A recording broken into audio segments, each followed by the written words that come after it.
Good evening, everyone. Thank you for coming out. The meeting will come to order. Madam Clerk, would you please read the adequate notice of compliance statement? Adequate notice of this meeting has been provided by the City Clerk's office in preparation of the Council Annual Meeting Notice dated December 17th, 2025, which was properly distributed and posted per statutory requirements. Please be advised that fire exits are to my right, your left, and at the back of the room.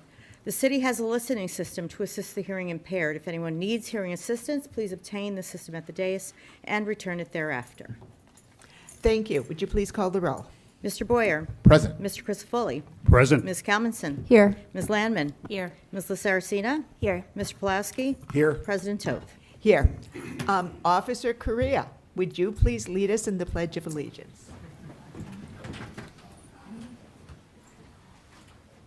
I pledge allegiance to the flag of the United States of America and to the republic for which it stands, one nation, under God, indivisible, with liberty and justice for all. Madam Clerk, would you please read the notices regarding closed session and hearings and comments? A closed session meeting as authorized by state statute was announced and held prior to the start of this meeting, and the known items for discussion were listed on the published closed session agenda. Please be advised that council meetings are broadcast live on Comcast channels 34 and 36 and Verizon channel 30, and rebroadcast on Thursdays and Saturdays on HTTV on Comcast 36 and Verizon 33. When invited to speak, please come to the lectern, clearly state your name and address, spell your last name, and speak into the podium microphone so that your comments can be understood by all and properly recorded. Whenever an audience or council member reads from a prepared statement, please give or email a copy to the City Clerk's office at cityclerk@cityofsummit.org. To help facilitate an orderly meeting and to permit all to be heard, please limit your comments to no more than 3 minutes in length. Unless you are using an electronic device to follow the meeting agenda or need it for professional emergency contact purposes, please turn it off. Thank you. Thank you. I'm going to expand a bit on the city clerk's note about hearing and comments. This will facilitate a smoother process, particularly for those watching remotely. If you are seated in the first 2 rows, please remain silent. Anything you can say will be picked up by the recording microphones and make it difficult to hear official proceedings. The 3-minute limit on public comments corresponds to a bit less than a single printed page. So if you're leaving your written remarks with us, please put your name on them and place them in the box near the lectern when you're done. And with that, let's move on to the city's business. On to the minutes for approval. Do I hear a motion to approve the minutes of the regular and closed session of April 7th? So moved. Second. All in favor? Aye. Any opposed? Motion carries. On to reports. Madam Mayor. Thank you. Good evening, everyone. Thank you for being here. We had several wonderful events over the past week. In recognition of Local Government Week, we held our 2nd annual Summit Showcase at the Firehouse with all of our city departments represented. There were plenty of vehicles for kids and for the kids at heart to explore, and cool swag and candy to collect, and a great sense of community as residents came together in a fun and interactive environment. And this past weekend, we also held our Earth Day cleanup in our parks with volunteers coming out to help Summit's green spaces get clean and beautiful. In addition, we celebrated Revolutionary Trail Day as part of America's 250th anniversary. The event featured Summit students reading the plays they had researched and written, as well as reenactors, fifes and drums, Revolutionary Pirates singing shanties, Spies of the Revolution performers, helping children decode their own messages, and wonderful crafts designed by our Summit students. We have more to look forward to in the days ahead. For Arbor Day on April 24th, we will gather outside of Brayton Elementary School at 10 a.m. for a ceremony celebrating a newly planted cherry tree, and I will read a proclamation. And then on May 1st, we will kick off Mental Health Awareness Month with a lineup of activities on the Village Green from 5 p.m. to 7 p.m. We also have our annual PAL Fishing Derby on May 2nd and 3rd at the Municipal Golf Course. Hope to see you there. And thank you. Have a nice Thank you. And now on to Tammy Baldwin for the City Administrator's Report. Administrator Baldwin. Thank you, Council President. The next Summit Free Market will be held this Friday, April 24th, from 12 p.m. to 2 p.m. at the transfer station. Summit residents with a parking disposal permit can attend and browse donated items, take what they want for free, and you can also donate. You can review the guidelines for those donations on our website at cityofsummit.org/free market before bringing those items to donate. Animal license renewals. The deadline to renew your dog and cat licenses is June 1st, 2026. Renewals received after the June 1st deadline will incur a late fee of $10. If you've previously registered your dog or cat with our health department, you should have received a renewal notice either in the mail or via email if you had provided your email address.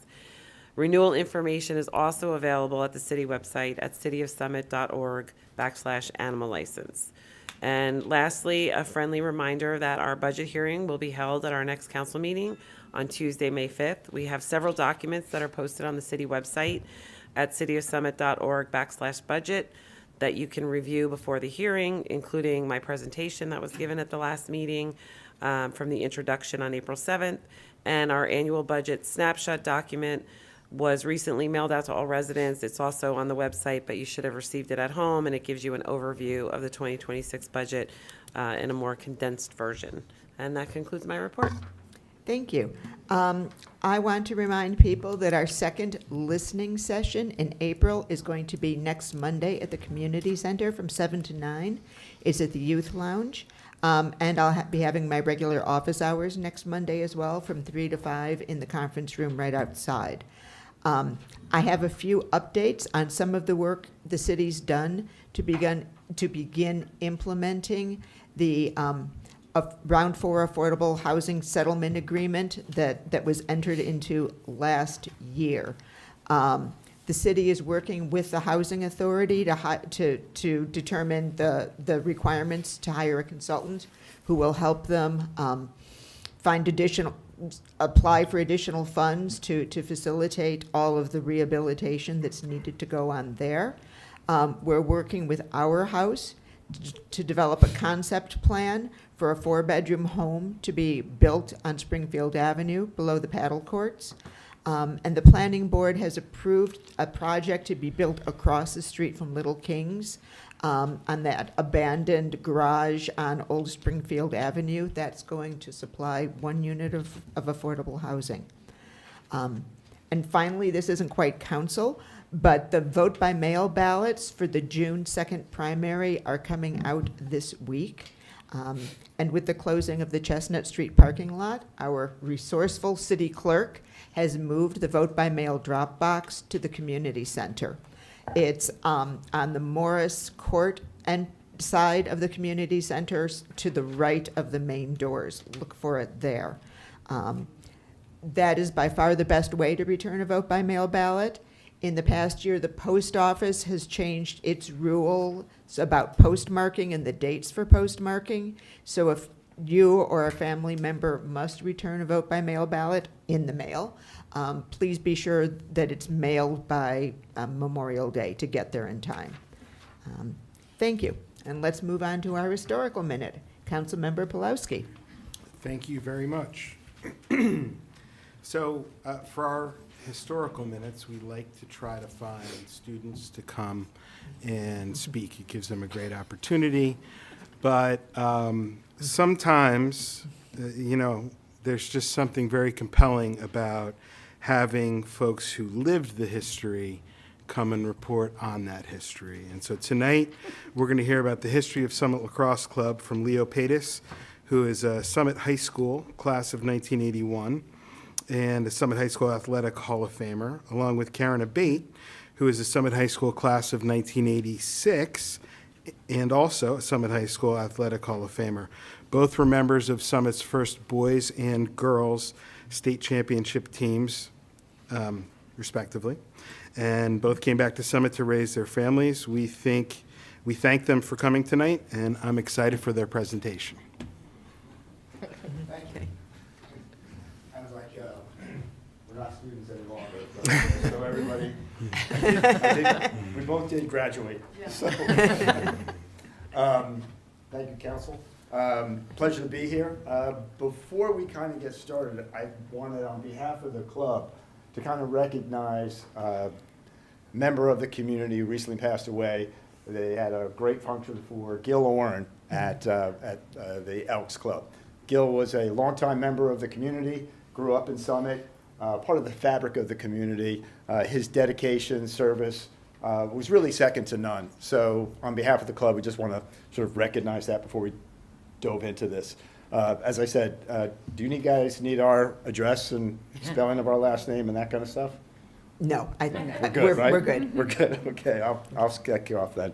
The Summit Lacrosse Club was established in 1972 with a clear mission to teach the Summit children to play lacrosse with a skill and integrity, sportsmanship, and fun. The club's early leadership reflected both experience and community spirit. The founders included Rip Collins, who was a standout goalie at Williams in 1944, later went on to the Naval Academy and was a standout goalie there from 45 to 47. Eric Schmidt, Bill Wiebe, Ed Jaffe, and Bob Ginsberg were also founding fathers that signed the incorporation back in 72. About 10 families and 3 influential coaches, Howard Kessler, Ray Discolo, and Paul Giannitis, helped launch the program and establish a culture that has carried forward for decades. Momentum quickly built for the program, particularly after the Summit Herald in January 27th, 1972, where an article titled "Summit Organizes a Lacrosse Team and Invites the Community to Take Part." A standing room meeting at the field house at Memorial Field on February 3 drew interested parents, sports enthusiasts, setting the foundation that would become Summit's most enduring youth sports tradition.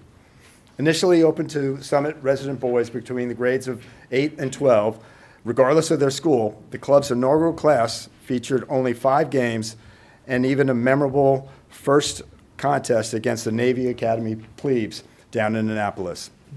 In its second year, so 1973, the club captured the New Jersey B Division State Championship, defeating Princeton Day School. That season, it also had a signature win of 6-3 over a top 5 Pingree squad. An alumni game tradition started shortly thereafter and reinforced the program's community spirit, lifelong bonds among its players and families. This tradition has sustained more than 5 decades, thanks in large part to the efforts of David Hadley and his family through the Katie Hadley Foundation, which now also provides a high school scholarship.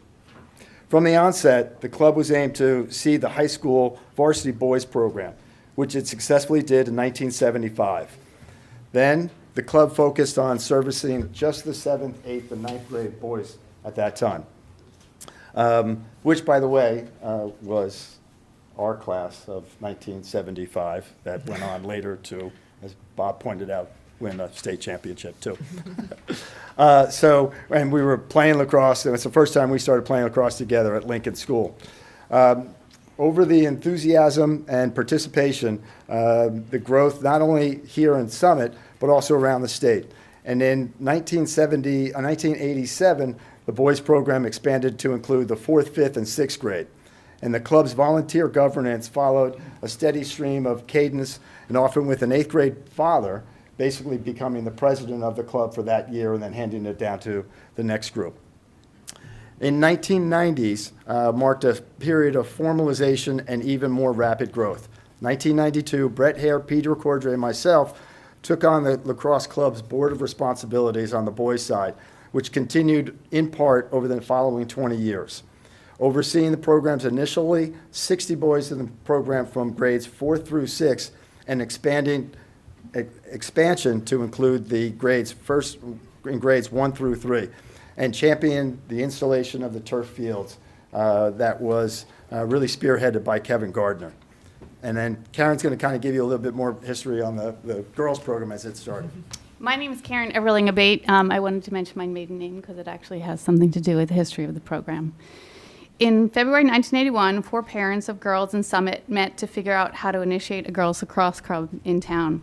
The boys' high school club and high school team had been successful for many years, and with 1972's Title IX as a backdrop, 4 parents, Larry DeCesar, Maureen Moakley, George Howie, and Gail Everling were intent on the girls having the opportunity to play lacrosse for the spring 1981 season. Clark Abbott, who was instrumental as a member of the school board at the time, had 2 daughters that were also interested in playing, and the girls in grades 7 through 12 were eligible to participate in one team. Remember, at that time, the middle school was 7th, 8th, and 9th grade, and the high school was 10th, 11th, and 12th. These 4 parents specified to the school board that the players would come with equipment, both our cages as well as our sticks. That's the only equipment we used at the time, and coaches, but needed field space. We needed someone to help us with scheduling as well as referees. Over 70 girls registered, ages 13 to 18, and I was one of those 13-year-old girls. And we paid $35 to play, and we bought 1 stick. Steve Hadley, as Leo mentioned, has been instrumental. He was heavily involved as a cheerleader behind the scenes. He even brought the Bryan lacrosse representative to the middle school to help us get our sticks for the first time. I was fortunate, as I said, to be a 7th grader at that time, so I was actually one of the first classes to ever make it from 7th grade all the way through high school, playing as part of this inaugural season. After 2 seasons as a club sport, Steve Hadley actually became the head lacrosse coach at the varsity level in the high school. At that same time, a girls' 9th grade club team was started, so we kind of evolved from that. And again, 7th and 8th grade just weren't part of it anymore at that time. The 9th grade team was coached by a man named Jerry Petricora. And at that time, when the varsity program was established, that's how things started to change. And just 3 seasons later, in 1986, which I happened to be a senior and a tri-captain on the team, coached by Joanne Lavorgna as the head coach, assistants Annie Del Tufo and Dave Pease, who many of you all know. We won our first state championship. It was the first title that the women's team had won in Summit's history with a 14-2 season. Out of the girls' varsity high school program and the 9th grade club team came the recognition that the high school program needed more of a feeder opportunity, so those girls were better by the time they got there. We wanted to expose girls at a younger age so they could experience the creativity, the fun, the athleticism of the program. Lacrosse was very fast growing in the East Coast altogether, and Summit had this great community support really engendered by what the men had been doing for many, many years. The girls were interested, parents were very interested in this being part of it, so in the spring of 1987, they began a club program for girls that included 7th and 8th grade, and by that point, 9th grade was actually part of the high school. The Summit Girls Lacrosse incorporated in 1992, and by that point, we had a 3rd, 4th, and 5th grade program, and eventually even brought it down to the 1st and 2nd grade girls. Throughout the initial years of the girls' youth program in the late 1980s and 90s, parents and non-parent coaches were instrumental and foundational component of this strong community program. There were very few female coaches at that time. In the early years of the club program, there just weren't many women had been exposed to it at the time, but we certainly welcomed everyone. But as that program expanded and evolved in the 80s and the 90s, we certainly saw more women becoming involved. Many women actually became involved before they had children in the program, as did the men. Elizabeth, probably you did as well.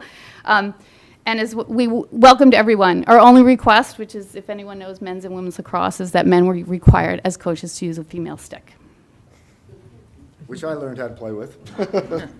So as the decades progressed, the girls and boys program merged in 1998, which was a big, as unified the lacrosse under one umbrella with a common goal.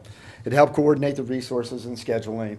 And from 92 to 2012, participation, I mentioned before, that it was 60 boys in the program, grew to over 1,200 kids in the program, both girls and boys. So tremendous growth over those 20 years. And by then, the Summit Lacrosse Club had become a well-established, in which the high school benefited from. The player development, coaching continuity, and the community support that translated into sustaining a competitive success. On the field, Summit High School's achievements grew in parallel. The boys captured their first state varsity championship in '81, which he captained, and just a couple years later, the women did in 1986, which I happened to captain as well. Leo and I have known each other for decades, coached together for decades. We have daughters that are the same age. Over time, both programs accumulated numerous Union County and group titles, with the boys and girls team winning, we believe, around 10 for the men and 7 for the women over the last several decades at the high school level. Along the way, Summit produced numerous All-Americans, All-State players, as well as alumni who excelled in college at the Divisions 1, 2, and 3 levels. The decade-strong Summit Lacrosse Club is the foundational feeder program for both girls and boys at the high school, no matter what high school they go to, whether it's Summit High or Pingree or Seton Hall or Del Barton or Oak Knoll, who knows. This community as a whole has experienced decades of success, thanks in large part to the youth of Summit having the opportunity to experience lacrosse for years before reaching Summit High. So the club's strength has always been its people, many of whom have come through the program, remain at Summit today, volunteering, coaching, and cheering new generations. Countless number of players, boys and girls, All-Americans, All-Staters, many of the athletes from Summit have gone on to those championship teams that Karen has talked about. All just a total number of players through the system is incredible. Many of those individuals have also come back to serve and be a part of the community overall. Some of those family names include Badgley, Baker, Britt, Moriarty, Leckie, Dugan, Demuth, Decker, Schmidt, Everling, Hare, Whitman, Zanelli, Ford, Hadley, Giannitis, McGinn, Tyler, Dunn, Jones, Coviello, Holman, Abate, Paytas, all those numbers. Numerous other children have gone through the program too. Bebout, Gumps, who've participated in a lot of these activities. And I would be remiss if I didn't tell one story about our mayor. So we used to, Coach Fagan, I'll call her, instead of Mayor Fagan, right? So Elizabeth and I were coaching together, and this just gives you an indication of how the dedication of the players in the community and involvement in the community. So just had one of her children and couldn't necessarily get a babysitter for her. So, you know, Elizabeth threw her daughter in one of those backpacks that we all had, like when we were having kids in there. So she's running around the field and she's blowing the whistle, and the baby's crying behind her, but she can't hear it because the whistle's getting blown all over the place. Just gives you an indication of how the community has really wrapped itself around the sport. So sort of to close, we had a handful of visionaries in 1992 to a thriving community-wide institution. The Summit Lacrosse Club has upheld its mission for more than half a century. In many ways, only a few of the sports in Summit capture the spirit of the town, quite like lacrosse. Rooted in tradition, elevated by teamwork, and sustained by families who give back generation after generation to play the game the right way. Thank you all for allowing us to come in and give you kind of the historical minute about Summit Lacrosse. Thank you. Thank you.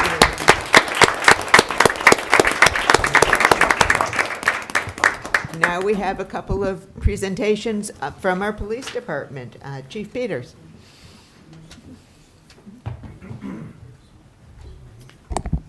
Thank you. Through you, Council President. Get this right. So first I want to start with a award presentation. On the evening of March 4th, 2026, while off duty and driving through Clifton, New Jersey, Officer Ashley Correa, to my left, encountered a critical situation that demanded immediate and decisive action. While on her way home from work, Officer Correa observed an adult female lying face down in the roadway. Without hesitation, she exited her personal vehicle and had attempted to perform a welfare check on the female. Further investigation revealed the victim was unresponsive with agonal breathing. However, she still had a pulse. For those of you, luckily, who have never been in this scenario, seconds matter. Due to the fact there were no visible signs of injury, Officer Correa instructed a pedestrian to call 911 while she began to perform sternum rubs in an attempt to regain consciousness. Unfortunately, the victim was not responsive. Due to a variety of observations while made on scene, Officer Correa suspected the victim was overdosing. As a result, she immediately returned to her vehicle and retrieved naloxone HCI, otherwise known as Narcan. For those of you who are not familiar, Narcan is an FDA-approved nasal spray, over-the-counter medication used to rapidly reverse life-threatening opioid overdoses, such as heroin, fentanyl, and prescription painkillers. Officer Correa then administered 1 dose of Narcan. Shortly after the Narcan was administered, the victim regained consciousness and became responsive. Local authorities arrived on scene, and the victim was ultimately transported to a local hospital for treatment. Officer Correa's actions that evening were nothing short of exemplary. She acted not because it was her duty, but because it was the right thing to do. Her commitment to preserving life, even while off duty, serves as a powerful reminder that the oath we take as law enforcement officers is not confined to a shift, a uniform, or a badge. It is a constant calling. For her composure and life-saving intervention, I proudly present Officer Correa with a life-saving award. Please join me in congratulating her for this well-deserved honor.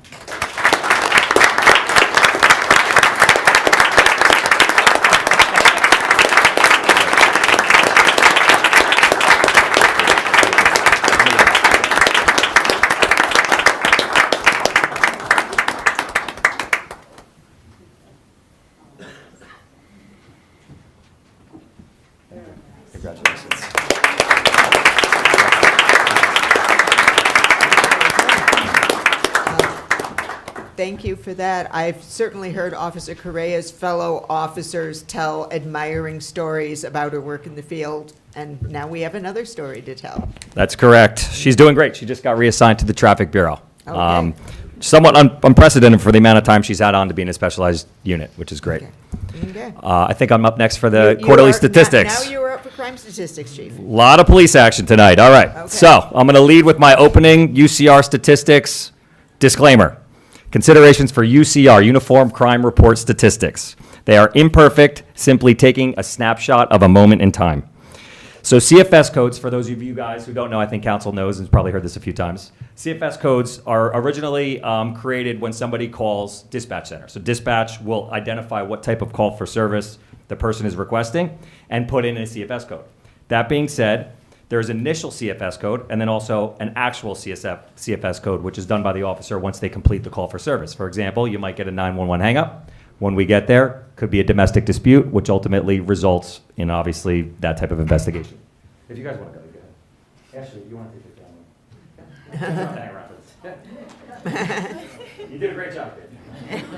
Thank you.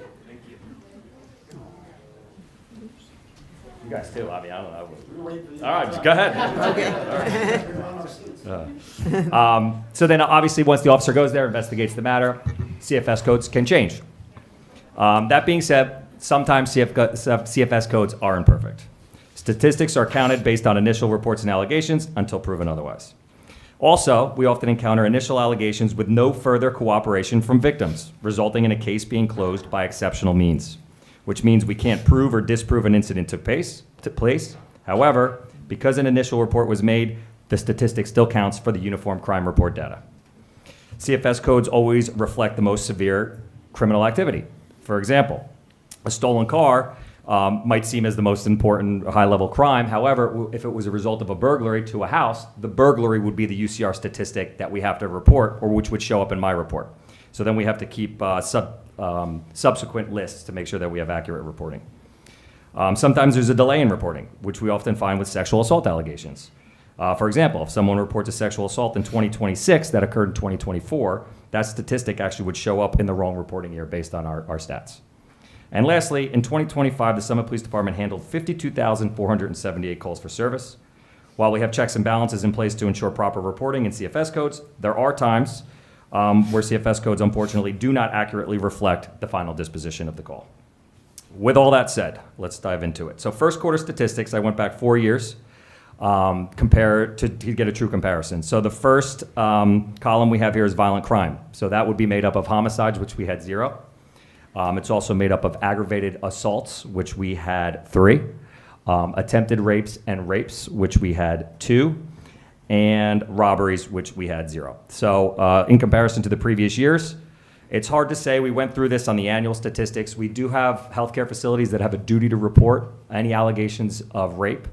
And like I said, 2 of the 5 were allegations of rape. 1 actually did take place where we did arrest the suspect. The other was an allegation in which the victim has not cooperated. As far as the aggravated assaults are, 1 occurred within the privacy of a home, and the other 2 occurred in healthcare facilities where a simple assault would actually be upgraded to an aggravated assault, similar to a police officer. Next would be simple assaults, trending in the right direction. Coming from 2023, we had 18, 24, we had 29, 25, we had 12, and for the first quarter in 26, we've had 6. One of my 2 favorite statistics of the quarter is burglary, because it's 0. Very excited about that number, although I want to knock on as much wood as that's in the area because it's still the beginning of the year. These numbers can change. The weather changes. Things can happen. But as you can see, we are trending in the right direction. As far as larceny, theft of movable property, again, trending in the right direction over the last 4 years. We're at a 4-year low. And then lastly, and my second favorite statistic is a 0 for motor vehicle theft in the first quarter of 2026, trending downwards from the previous 3 years. As we move down to the second table, we have burglaries and attempted burglaries to motor vehicles. In 2023, we were kind of finishing up that COVID wave. We had 20 to date. In 24, we had 7. And last year and this year, we're down to 2, which I'm happy to say. As far as calls for service, so this is not just calls for service.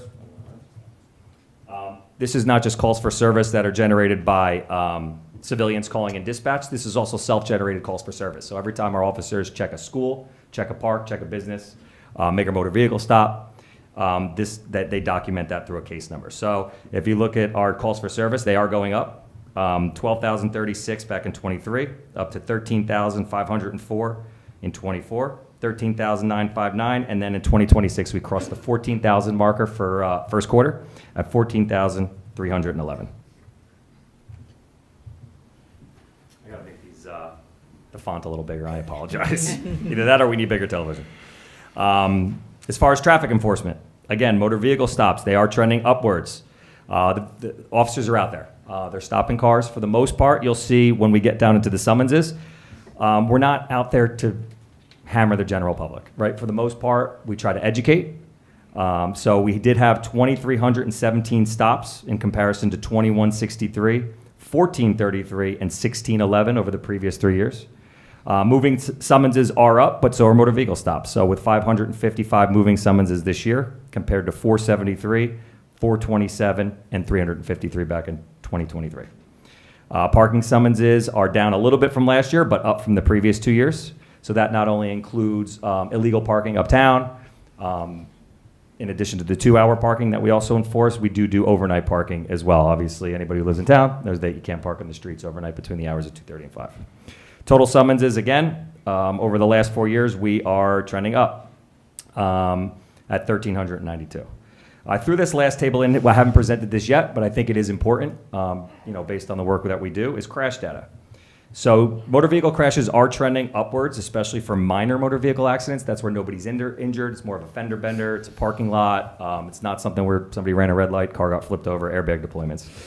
They are up. One thing I can say that might be a reason for that is I do feel a lot more people are going back to work. If you look back at 2023, I think a good portion of the population was still working somewhat remotely, whether it be hybrid. But I do think a lot of companies, especially the government, has had people go back full time. So we are up to 162 minor motor vehicle accidents, 34 not minor. So that means that either an airbag was deployed, either a building or a pole was hit, a vehicle was overturned, or that resulted in an injury. So that is trending upwards as well. I don't like those numbers, but I do like the fact that the officers are out there conducting motor vehicle stops because oftentimes through enforcement, we can get corrected behavior. We have had an uptick in motor vehicle hit and runs. I guess people like to hit things and not stick around. 23 back in 23, 22 in 2024, 25, and up to 33 to date this year. As far as pedestrian strikes, for the first quarter, we're averaging around 4, 3 back in 2024, but again, those can change, especially with the weather. And then totals, again, trending somewhat upwards.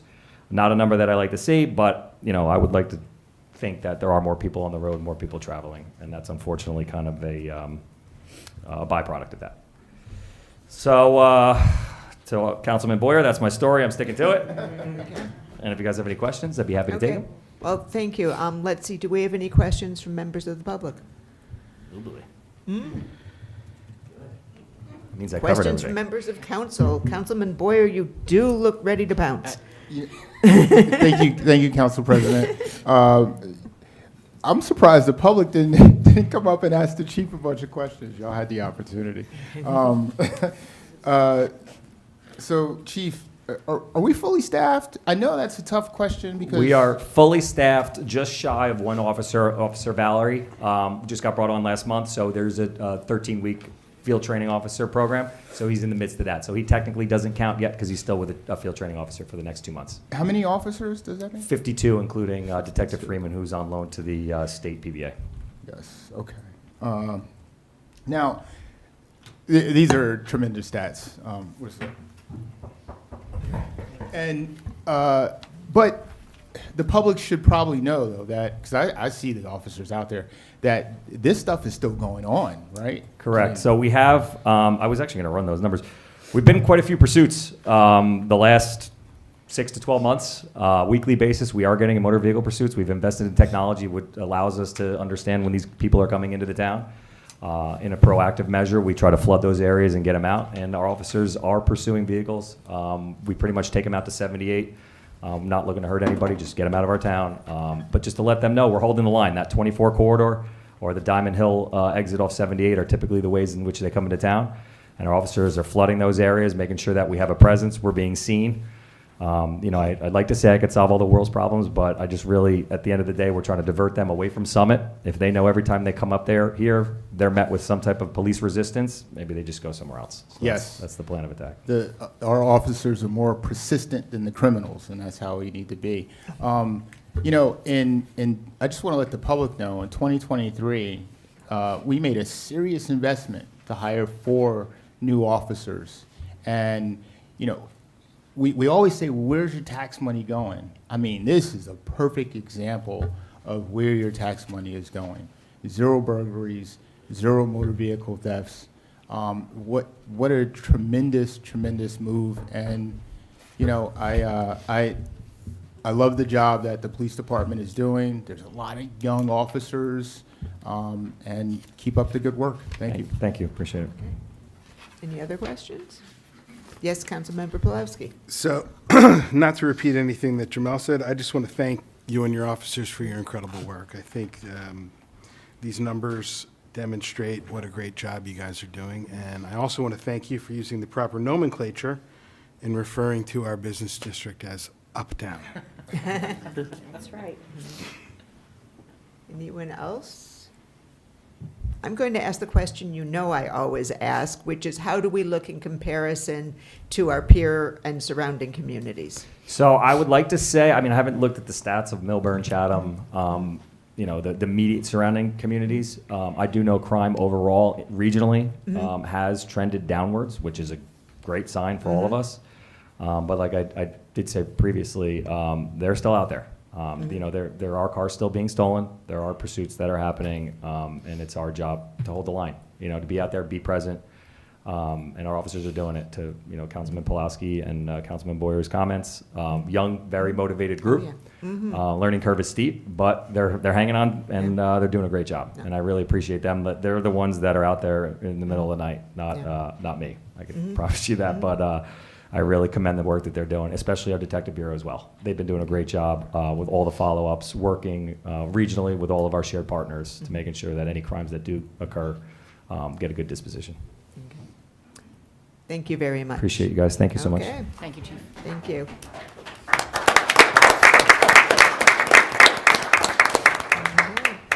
Okay, so let's move on to ordinances for hearing. Madam Clerk, would you read the ordinance for hearing number 26-3377? An ordinance to amend the code of the City of Summit, Chapter 18, Streets and Sidewalks, Section 18-3, Excavation of Streets. Thank you. Councilmember Crisafulli. Thank you, Council President. Ordinance ID 12451 would amend the city code regarding excavation of streets by utility companies. This proposed ordinance is intended to provide better oversight and quality of work being done by utilities, including requiring restoration paving curb to curb. I move to open the hearing on this ordinance. Second. Thank you. Do we have any comments on this ordinance from members of the public? Do we have any comments from members of council? Yes, Councilmember Boyer. Just only to thank Councilman Christofoli. Thank you for looking into this and doing this. The city needs this, and we have to hold them accountable, because ripping up our roads and stuff is just, it's bad, appreciate it. I appreciate that, Council President. I appreciate Yeah. that, Councilman, and I really have to give credit to our city engineer, Aaron Schrager, for his diligence on this issue. Thank you. And I'll only note that many of our other the surrounding communities are experiencing the same level of frustration as we are, and many of them are moving in this direction. So although the utilities may be grumbling about it, they're getting the same response every place. Yes. So I'm going to declare this hearing closed and move on to the next ordinance for hearing. So Madam Clerk, would you please read ordinance for hearing number 26-3378? An ordinance amending the code, Chapter 7, Traffic, Section 7-25, Regulations for the Movement and the Parking of Traffic on municipal property and Board of Education property, subsection 7-25.2, municipal parking lot areas. Thank you. Councilmember Calmanson. Thank you, Council President. This is ordinance ID 26-3378, and it authorizes a change in the current daily parking rate and prepayments. With operational and maintenance costs steadily increasing, adjusting the daily and prepaid parking rates will help ensure the city can continue to properly maintain the parking lots and garages. Permit parking rates will change as follows. Daily rate will go from $4 to $5, monthly prepayment from $80 to $100, quarterly prepayment from $228 to $285, and annual prepayment from $864 to $1,080. I move to open a hearing on this ordinance. Second. Thank you. Do we have any comments on this ordinance from members of the public? Do we have any comments on this ordinance from members of council? No. As someone who paid daily parking rates for more than 20 years, it's been a couple of decades since they've been raised. And our rates are much lower than our peer communities, so this certainly makes sense. And I'll close this hearing. Madam Clerk, would you read ordinance for hearing number 26-3379? An ordinance to amend the code, Chapter 7, Traffic, Section 7-21, Speed Limits. Okay, thank you. Councilmember Pulowski. Thank you. This is ordinance number 263379, and to put it simply, we are lowering the speed limit in a couple areas in town. The first area is on Orchard Street from the easterly Summit line to Morris Avenue. It's currently 40 miles an hour, and cars move pretty fast there. So this is something we've been discussing for a while. I'm glad we're going to be able to get that done. The other area is from the center of the easternmost intersection of Springfield Ave, which is by the car wash, and Morris Ave to the easterly Summit line. I move this ordinance for hearing. Second. Do we have comments from members of the public?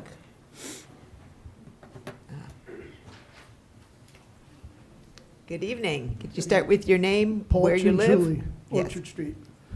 I wanna thank- Just a moment, Mr. Cianciulli, do you need that spelled, Madam Clerk? No, I do not. I know Okay. Mr. Chichilli very well. I suspected, but I wanted to check. Okay. I want to thank especially Jamel and Bob and Chief Peters. I had met with Chief Peters a couple of years ago on this issue, and for me, this was more than just being bothered by people going too fast on the street. For me, it was a personal issue because 25 years ago, my daughter had got hit by a car in front of the library. And the lady who hit her was going 25 miles an hour. And my daughter was, by the grace of God, and a young gentleman who was an EMT at the time, was now a detective in Cranford, named Russell Ludecker. He happened to be at the library the day that happened, and he had some immobilization stuff in his car, and he was able to call for the helicopter right away. And the point being that if the speed had been any more than, had been 30 miles an hour. When I got up to the scene, my daughter's shoes were in the crosswalk,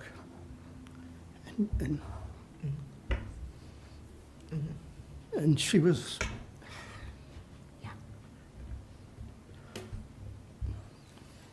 the woman didn't know that she hit my daughter, and she was about up past, almost by the bank up there, by the church. And, but the point is that at the impact, the only reason she's alive today, of course, by the grace of God, and this guy, Russell Ludecker, because like the chief said before, time is critical in those situations. Because when she was airlifted to University Hospital, she was a 2 on the Glasgow scale, which is basically she was brain dead. And they can't explain how she survived. So from about 5 o'clock that night till about 10 o'clock that night, she was at a 2 on the Glasgow scale. And about 10 o'clock, something happened, and she went up to like a 6. And it was just, it was a whole combination of miracles. And so for me, it's personal, because I think 25 miles an hour saves lives. You know, it's a difference of getting hit at 25 as opposed to 40. And this was a little car. You know, today, I mean, I got trucks whizzing past my house 35, 45, 50 miles an hour carrying tons of dirt and stone and stuff. And there's a crosswalk right at the bottom of 2 inclines. 40 miles an hour going to that crosswalk is ridiculous. I mean, on the weekend, there's kids and everybody going, you know, to the park. Every time I see a kid go by the house, I just wait to hear the tires screeching, because the street's just too fast. So I want to thank you guys. Thank you, Mr. Chinchilli. Chief Peters.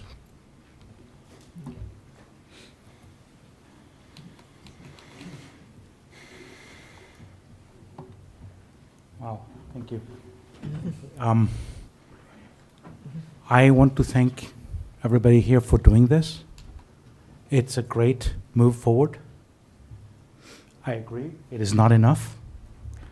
A few years ago, I was talking with Lieutenant Daly of the traffic detail in the police department, and he challenged me to once try driving downtown 25 miles an hour, the legal speed limit. I encourage everybody to, once when it's empty, attempt to do that for a moment, and you'll realize that a lot of our streets have speed limits that are unreasonable.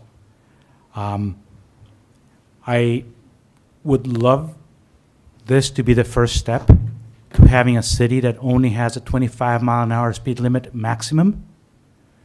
And I don't know how, it may be difficult to achieve, but an even lower limit in downtown. I know there's a lot of trouble with county roads and all that stuff. I understand that it cannot be done once by fiat, but we should strive to do that. It's in everybody's best interest. This is a great first step, and I hope that you will all vote in favor of this and pledge to continue this work, because it's one of the best things we can do to make our city safer. Thank you. Thank you. Any other comments? Any comments from members of council? Council President. Councilmember Boyer. So I strongly support reducing the speed at Orchard Street. Let me explain. So you have Orchard Street, and right adjacent to that, on the other side of Bryant's Pond, right, is by the car wash, is where we're reducing the speed limits.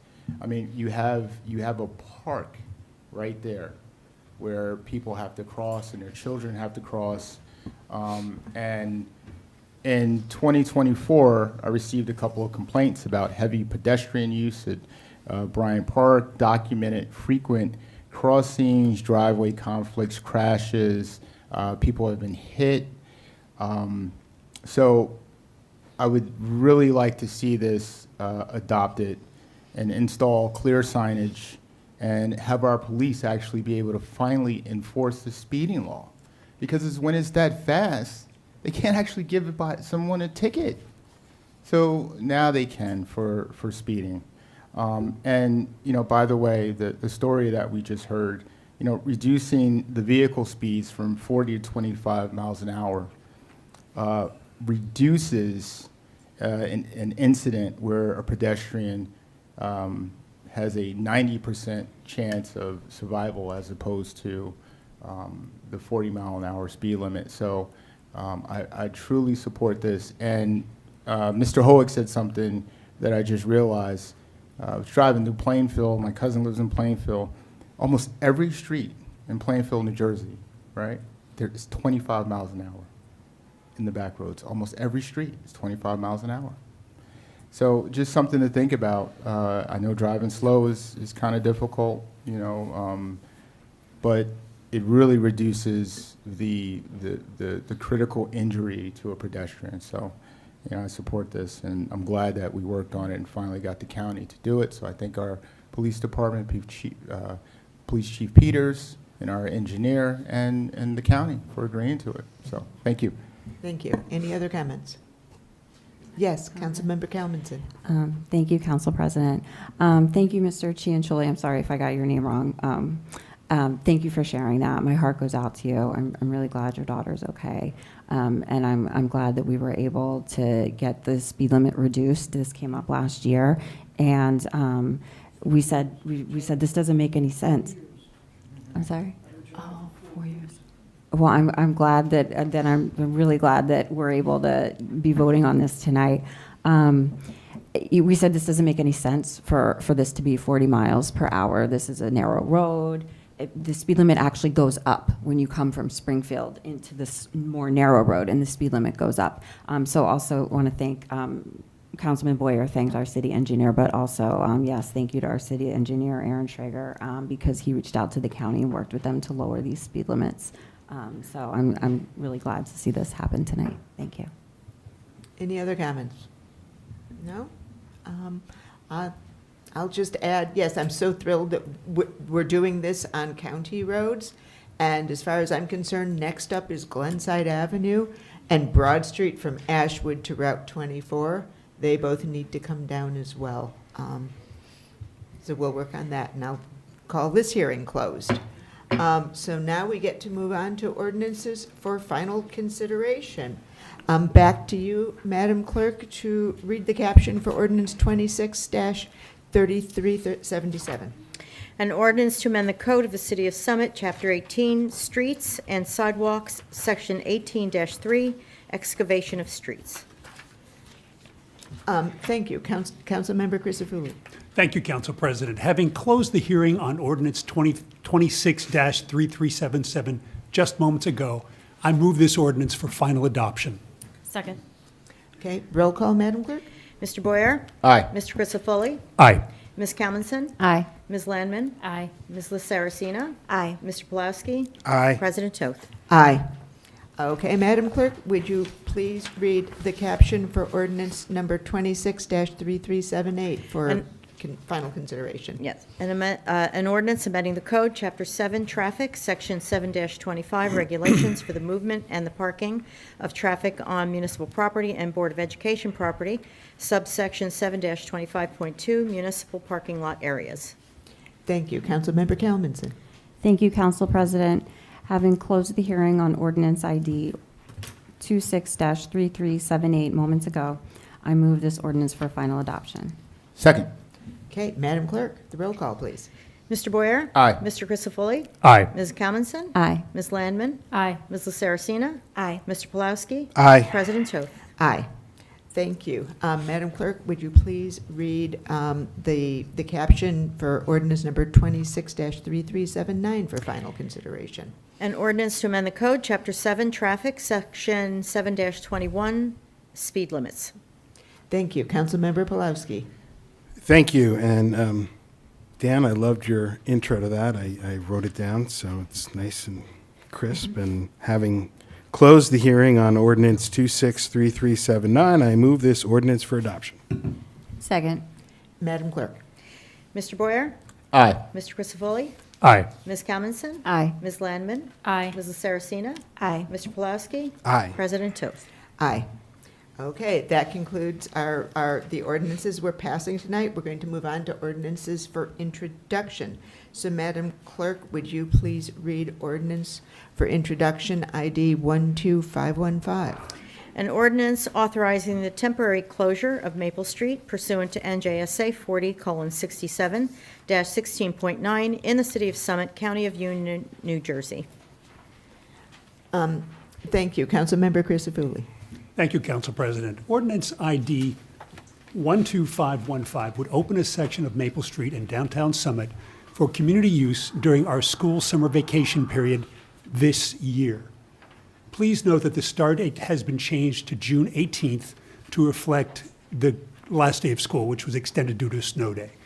The pedestrian area will include tables where you can bring your own sandwich or takeout from any local restaurant, games for kids to play, space for seniors to meet, including myself, retail pop-ups, and outdoor dining. Participating restaurants will pay a fee for each seat they use. In speaking with residents, I often hear about the crown jewels of our town, the top quality schools, express trains to the city, and our charming downtown. Talking to merchants and through my role on Summit's Economic Development Advisory Committee, I've learned that our downtown is at risk. The change in our shopping habits has accelerated. We're all seeing the mountains of Amazon boxes waiting for recycling. Tariffs have hurt small businesses in particular. We need creative approaches to ensure downtown Summit's vibrancy in the years ahead, important to our community and important to our property values. As chair of the Capital Projects Committee, I can assure you that we've done our due diligence on the health and safety aspects of this proposed ordinance with full consideration and sign-off from public safety officials. The traffic study indicates that opening Maple Street, quote, will not have a significant impact. We are limiting the calendar to school summer vacation days to further mitigate traffic concerns. So it'll be lower traffic than what was in the traffic study, we expect. We will ensure that potential health and safety outcomes will be monitored along with the economic development outcomes and other outcomes, and that this information will provide input to any future programs that could take place on the street. So we've listened to Summit, learned from prior experience with opening Maple Street to pedestrians, and we feel the benefits are real and valued by the community, bringing neighbors together, especially kids, families, and seniors. People choose Summit, they tell me, because of these crown jewels. And programs like this one help keep Summit the special place it is. I move to introduce this ordinance. Second. Okay, and I understand there may be an ordinance from the floor. I move to amend the ordinance that I just introduced with a streamlined version recommended and approved by the New Jersey Department of Transportation, which incorporates all relevant state laws that are referenced in the previous longer version. It's a streamlined version which incorporates all relevant state laws and will have a hearing date of May 5th, 2026. Second. Okay, now, Madam Clerk, I understand we're first going to have a roll call vote on amending the ordinance. Correct. Correct. So would you? the second version is what you're all voting for. Right, we are voting whether we should, whether to You should actually substitute. substitute, thank you. Substitute. Substitute the version that was in the distributed packet with the version that is now outside the room. Yes. So just, this is a motion on the amendment.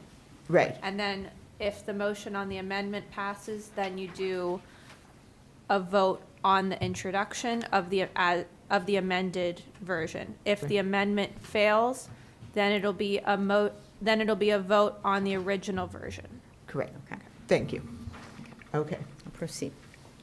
Mr. Boyer? Is there a hearing on the amendment? No, it's just a vote. Wait, This is just introduction tonight.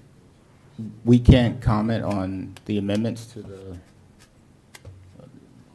we should be able to comment on it, right? Like, My Correct me if I'm wrong, Ms. Brown, but the voters can comment on how they vote. Am I correct?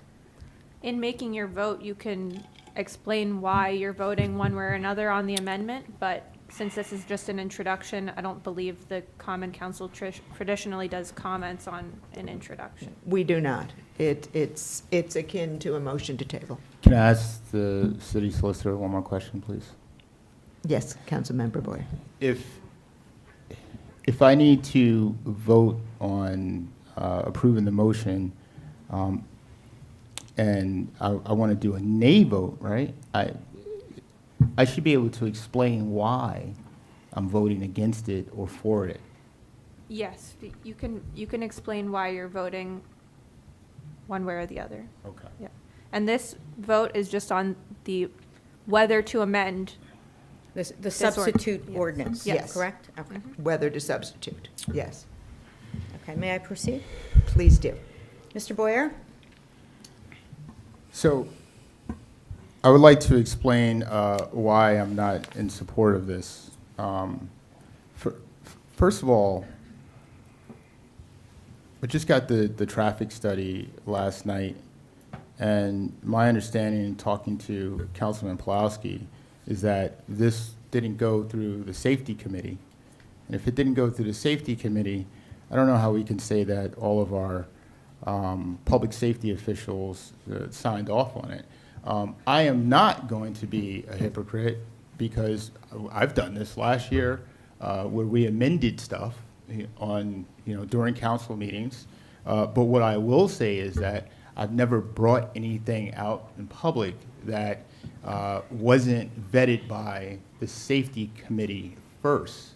And I don't know how you can proceed with this without going through one of the most important committees that I spent the last 2 years on, where you talk about the safety of the public, which should be first. So with that being said, I am against this ordinance. I think that it's not ready for prime time, and we should do what we normally would do, and it should go to the committee and be approved and come back out. Thank you. So that's a nay. Mr. Crisafulli? Aye.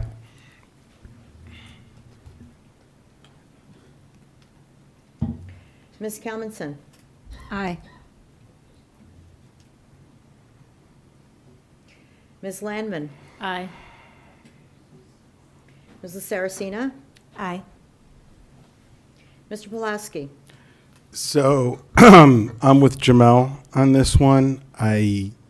We just got the traffic study last night. And the reason that this ordinance hasn't made its way through safety yet is because we needed the traffic study first. So the fact that we are even considering this, I think, is a big mistake. And I've been pressing for this traffic study, and I offered to have last week's safety meeting instead of Tuesday on Wednesday, on Thursday, on Friday, on Saturday, on Sunday. Traffic study wasn't there. It can't come out of that committee without us being able to thoroughly evaluate the traffic study. But that actually is why I was going to vote no on the original ordinance that was in the packet, because it hadn't come through safety. Now, we have a substitute ordinance that hasn't gone through any committee that we're being asked to vote on.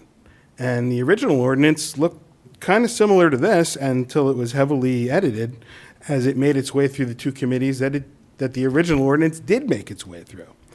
I have received no explanation as to why we're making this last-minute change, why it was necessary. And, everybody up on this dais campaigned, preaches transparency and process. And in a single moment here tonight, we're just going to throw both of those out the window, okay? This is not following the proper process, and this is not being transparent. The statute that this relies on, I don't think it's reflected in this particular ordinance. The reason that we made those edits previously was to conform with the statute that the council is purportedly relying on to close Maple Street. But I did confirm with the city solicitor that NJSA 4067-169, if anybody wants to look it up, is what controls here. No matter what's in this ordinance, we still have to follow the statute, the municipal code. So regardless of what may or may not be in this ordinance, the city will be complying with the municipal code. So I vote nay. Council President Toth. Aye. Okay, motion carries. Now we are voting whether to introduce the ordinance as amended by substitution. So, Madam Clerk, will you call the roll? Councilmember Boyer? Once again, I am not against dining in public on on Maple Street. I particularly enjoyed it. However, I'm a safety-first person, right? I've been doing this my whole life, and your safety is my number one job, right? Up here. And if it didn't go through the safety committee, so that means our police chief probably didn't see the traffic study. If he didn't see the traffic study, then how can we say our public safety officials agree with this? Maybe it's great. I don't know, right? But how can we put something forward that wasn't vetted? So, I mean, I really just don't understand. So this just seems, at this point, irresponsible. I mean, there's no even plan. I haven't seen a plan for putting up ballards, right? So you can't drive a car. That in 2023, that's what I said. I didn't say anything else. I said, I just don't want to see anybody drive a car through where we're dining. We live in unpredictable times. Just had something happen on 22. Oh, Councilman Boyd, that'll never happen. Stuff happens. It only needs to happen once. So let's really vet this out. I'm not against it. Let's vet it out. We still got time. It's still cold out. So let's just do the right thing. So I vote nay. But I hope you all do the right thing. Nay. Mr. Crisafulli? Aye, 100%. Ms. Kalmanson? I am going to vote in support of this. I am a member of the Safety Committee, and we have had conversations with all of the necessary parties about how to make sure that we can do this safely. And all of those conversations have resulted in the affirmative that, yes, this is something we can do safely. And that is why I will support this. I vote aye. Ms. Landman? Aye, and you can see on page 37 of the packet where the vehicle barricades are intended and the detailed plans. Ms. Saracena? Aye. Mr. Pulowski? Yeah, I'm sorry, I didn't have time to get through all 127 pages of the safety study, so I'll continue to read that. One thing that I want to do is respectfully disagree with my co-safety committee member, Ms. Kalmanson. We have certainly brainstormed the safest ways, or what would be the safest ways to do this. Certainly never come to a conclusion that we could do it safely. And, I think the conclusion that is never going to change is that it'll be less safe if we close the street for outdoor dining than if we just leave it open. So I just wanted to clarify that. One other thing, I was going to vote nay because it didn't make it through all three of the committees that should have looked at this and given their recommendation to the council. Now we're looking at a statute or an ordinance that hasn't made it through any. I'd like to know when the decision was made to swap this out and why. Why was it necessary to make these changes? Did we have to make all of the changes that we made in this? And when was the decision made? Because last year, 2 years ago, Councilman Miniger, he had a big problem with bringing something up to the floor before the community had a chance to see what it was that the council was voting on. And we made a specific amendment to our rules that if somebody wanted to pass a resolution from the floor, and I didn't know that we could do this with an ordinance, maybe we have to amend the council rules as well, that, and there is not 48 hours before the council meeting in order to publish it to the public, that the moment that we knew we were going to do it, we would publish it to the public. And, if we didn't know until this afternoon or noon or whenever it is that we knew, I know we knew yesterday because I was told that we were going to be doing this yesterday. I think it should have gone up yesterday, the moment that we knew in the spirit of that rule. The public deserves an opportunity to see this, and I know we don't take public comments on introductions, But certainly folks might have been interested in coming and speaking their mind during the public comment where they can talk about whatever they want. So I'm still a nay, and I know it's going to pass.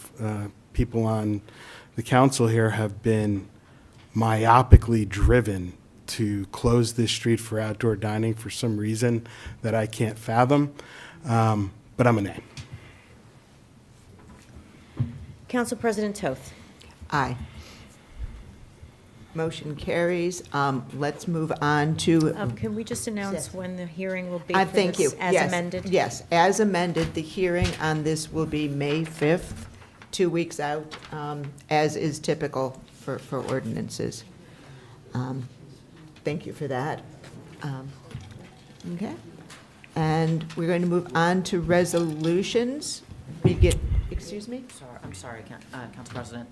The agenda says May 19th. I just want to make sure. Right, right. It is May 5th.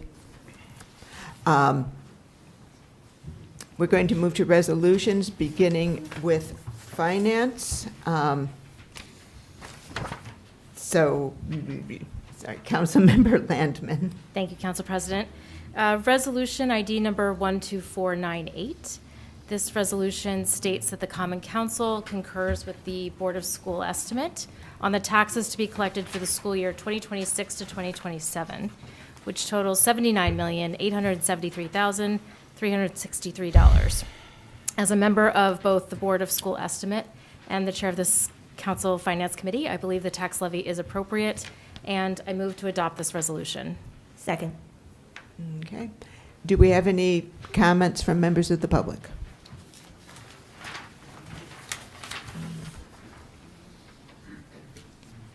So, Diego Clerk, Argyle Court.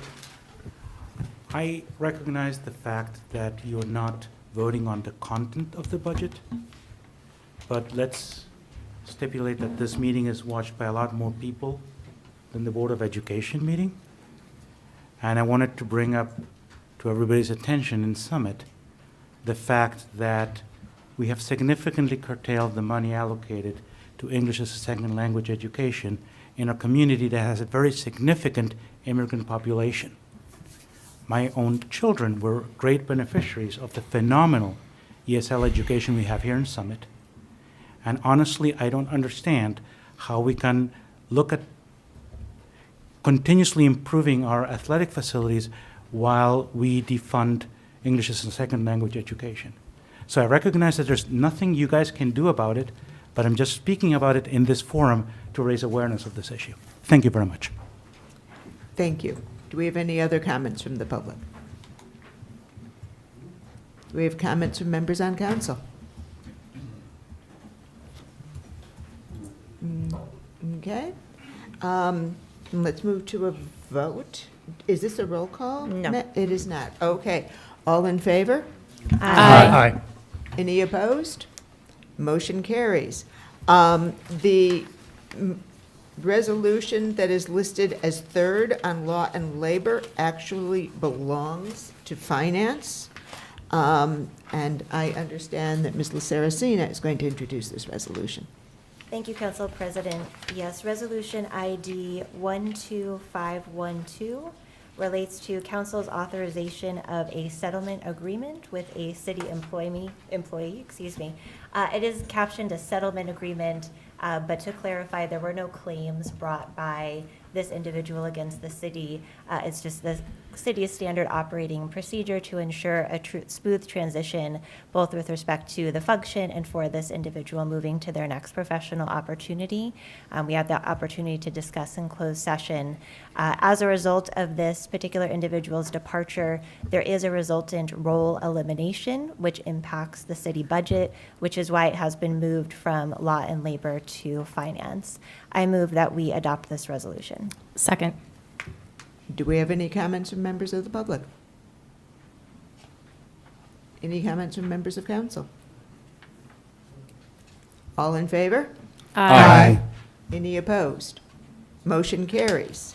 On to capital projects and community services. Councilmember Crisafulli. Thank you, Council President. Resolution ID 12456 authorizes the city to submit a report to the New Jersey Department of Environmental Services on recycling activities in Summit. I move to adopt this resolution. Second. Thank you. Do we have any comments from members of the public? Do we have any comments from members of council? All in favor? Aye. Any opposed? Motion carries. Back to you, Councilmember Crisafulli. Thank you, Council President. Resolution ID 12427 authorizes the professional services in support of the rehabilitation of the Tier Garage in an amount not to exceed $150,000. The bids for the full project, the implementation of the full rehabilitation, are currently underway, and we hope to conclude the bulk of that this summer while fewer people are in town. I move to adopt this resolution. Second. Thank you. Do we have any comments on this resolution from members of the public? Do we have any comments from members of council? No? Then let's move to a vote. All in favor? Aye. Any opposed? Motion carries. Back to you, Councilmember Crisafulli. Thank you, Council President. Resolution ID 12505 establishes the Affordable Housing Round 4 Task Force with the objective of engaging residents in the implementation of the legal agreement related to affordable housing developed by last year's council, recognizing that any element of the agreement, that changing any element of this agreement could risk losing our city's legal protection from additional development, including a proposed 8-story tower on the Village Green. So this is a way to engage residents, to adjust where we can and ask the right questions, while our ability to make major changes is almost zero. So I move to adopt this resolution. Second. Do we have any comments from members of the public? Any comments from members of council? I'll just say that the ability to apply to become a member of this task force should roll out tomorrow morning. So please, if you live near one of the areas where we expect to be making development in the next 10 years, apply to join the task force. All in favor? Aye. Any opposed? Motion carries. Moving on to Law and Labor, Councilmember LaSaracina. Thank you, Council President. Resolution ID 12500 relates to a certification of compliance. This is a standard requirement in connection with the adoption and submission of our municipal budget. The EEOC guidance relates to the municipality as an employer considering conviction and arrest records of applicants for city roles. We have reviewed the guidance, the council members, in support of our city solicitor and our city administrator. Ms. Baldwin has kindly affirmed to us that our hiring practices are indeed in conformance with the EEOC guidance. All that said, I move that we adopt the resolution. Second. Thank you. Do we have any comments from members of the public? Do we have any comments from members of council? Okay, all in favor? Aye. Any opposed? Resolution carries. Back to you, Ms. LaSaracina. Excuse me, Council President Toth, may I be excused for this one? Oh, thank you. Yes, please, Councilmember Pulowski.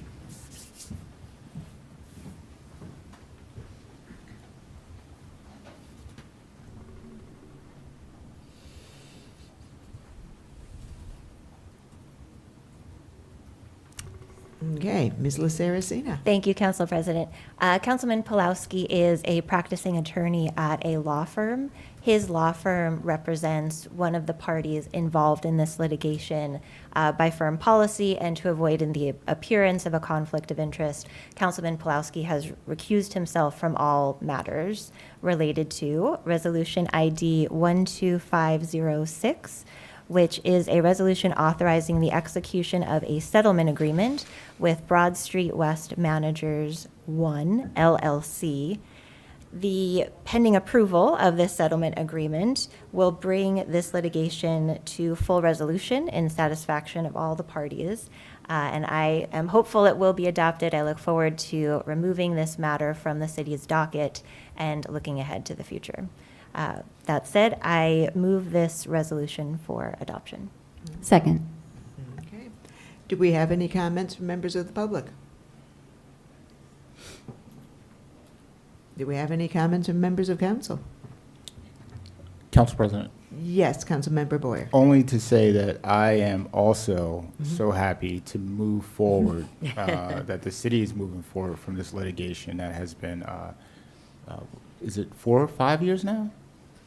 Since Something the like- Pleistocene era. Yeah. Yeah. So I'm happy to see that this is one lawsuit that's been settled. So thank you. Thank you. Any other comments? All in favor? Aye.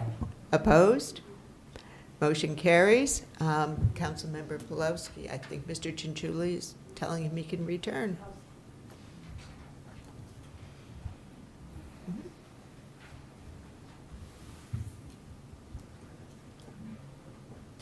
Okay.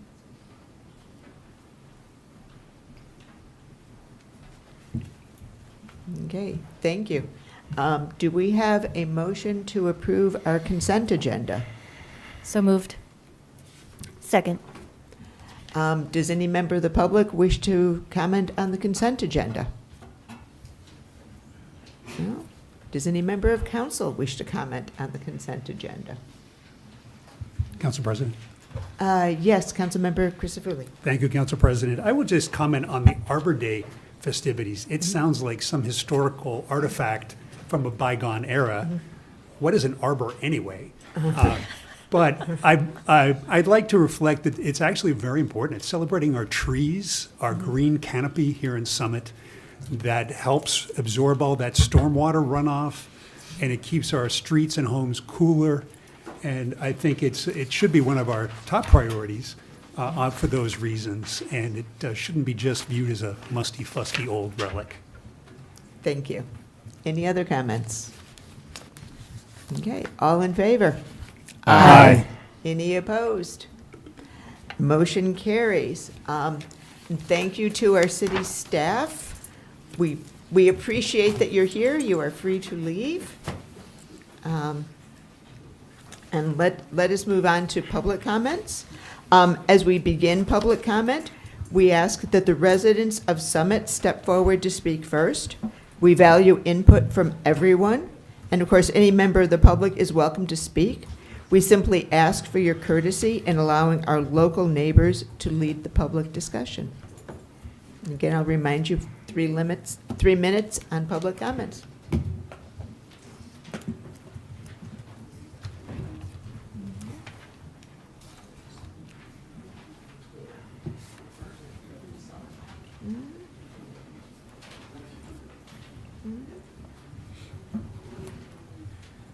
Good evening. My name is Dave Hoffman. I live at 1 New England Avenue, apartment 17A.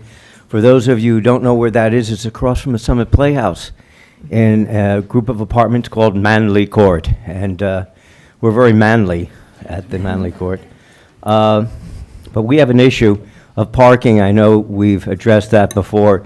And whenever I talk to my friends about that, they say, well, don't you have residential parking stickers or tenant stickers? No. No, this is Summit. We don't do that. Recently, it's become very personal to me because of a health issue. I'm supposed to walk more. And I thought, well, that's easy. I can walk to the train station, take a train to work, walk to my school, walk back, a good walk. I can't do that here because if I walk to the train station and take the train, my car will be ticketed for violating a 2-hour limit.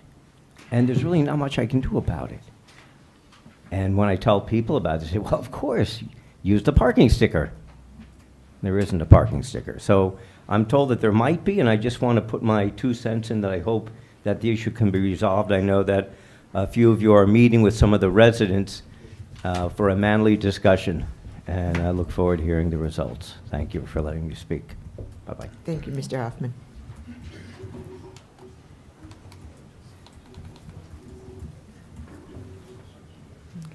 Good evening, Mayor Fagan, Council President Toth, members of council and staff. I'm Jim Bennett, B-E-N-N-E-T-T, 38 Fairview Avenue. I will not be available on May 5th, which is when the municipal budget is going to be discussed. So I just wanted to make a few comments now. I, first of all, commend the city on putting out this budget snapshot. I find it very transparent, and my attention every year goes to page 3, which is municipal debt, and it overall it seems to be pretty much flat. So I would commend the city on accomplishing that. I would ask the city to focus on two main topics. One is to avoid tapping of reserves in order to pay current expenses. And two, the control of new debt, subject, of course, to the necessary debt that has to be taken out in order to maintain property. Deferred maintenance is really a false economy, and I would not advocate for that. I call for a scrupulous review of physical plant and infrastructure that generates the need for debt, and to be very scrupulous about the acquisition of new debt, and to avoid those things which would look good on paper for lowering taxes, but in the long run do not serve the residents well. Thank you. Thank you, Mr. Bennett.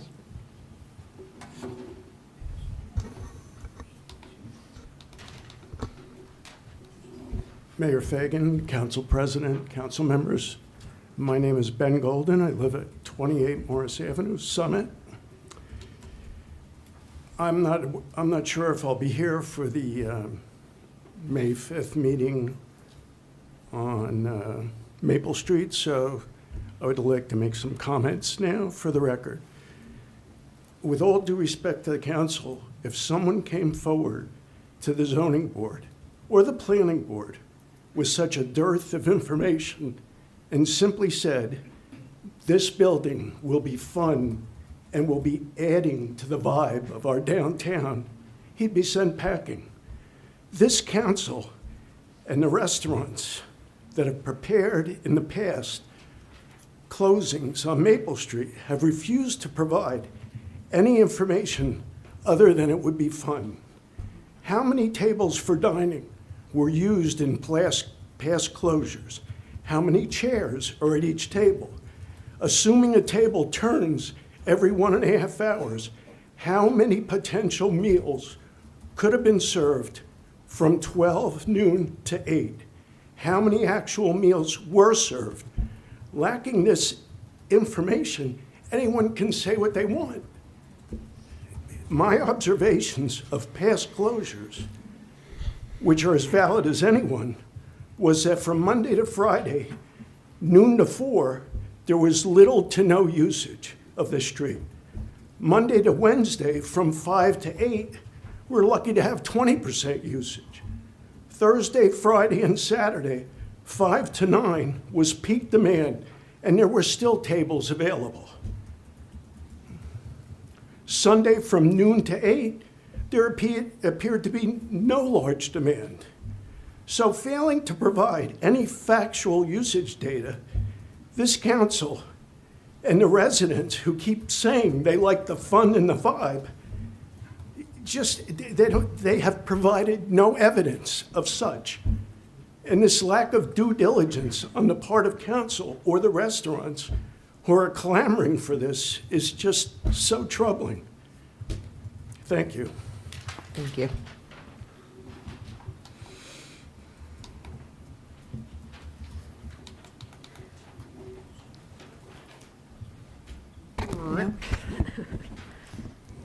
Rosemary Zotti, Shumpike Road.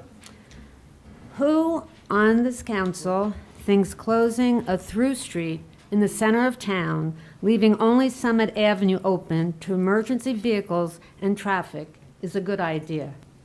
Think about the fire trucks have to maneuver such a wide turn off of Broad Street only to be met with total gridlock. When you're driving on Summit Avenue, your head is on a swivel because cars and people are coming at you from both sides. Cars come into Summit Avenue from Broad Street, Union Place, Franklin Place, the railroad lot, and Chase's drive-through. In the end, it's 24, getting on to 24. People are crossing from the train station to the parking garage. They're also crossing to go to the diner and into town. They're crossing on Bank Street, and cars are parked on both sides of Summit Avenue. Imagine the traffic if Summit Avenue is the only through street in town. Only 4 restaurants are truly benefiting from closing Maple Street. We were there for them when they needed to be outside during the pandemic, but not now.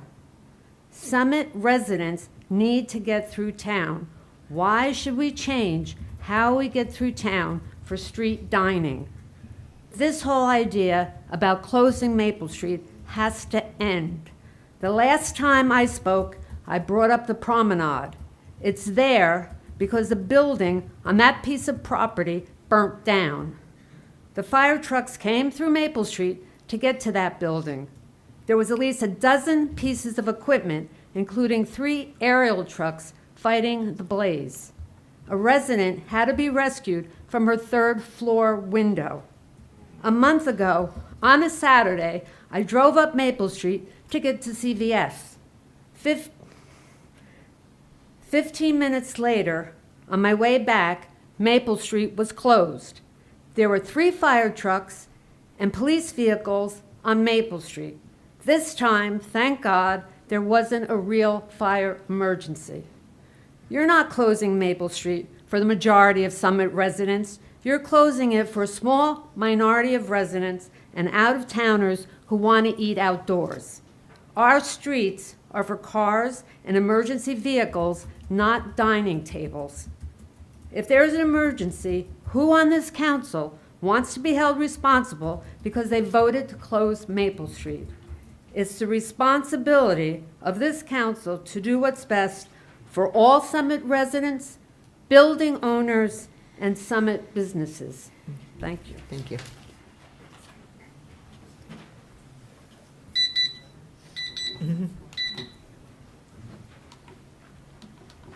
Did you put it? You can put it in there, thank you. Yeah. Is your name on it, sir? Is your name on it? It is not. I see. Renee. Thank you for Mrs. asking. Fitzgerald, 3rd grade. I was just about to say elementary school. Name on paper. Very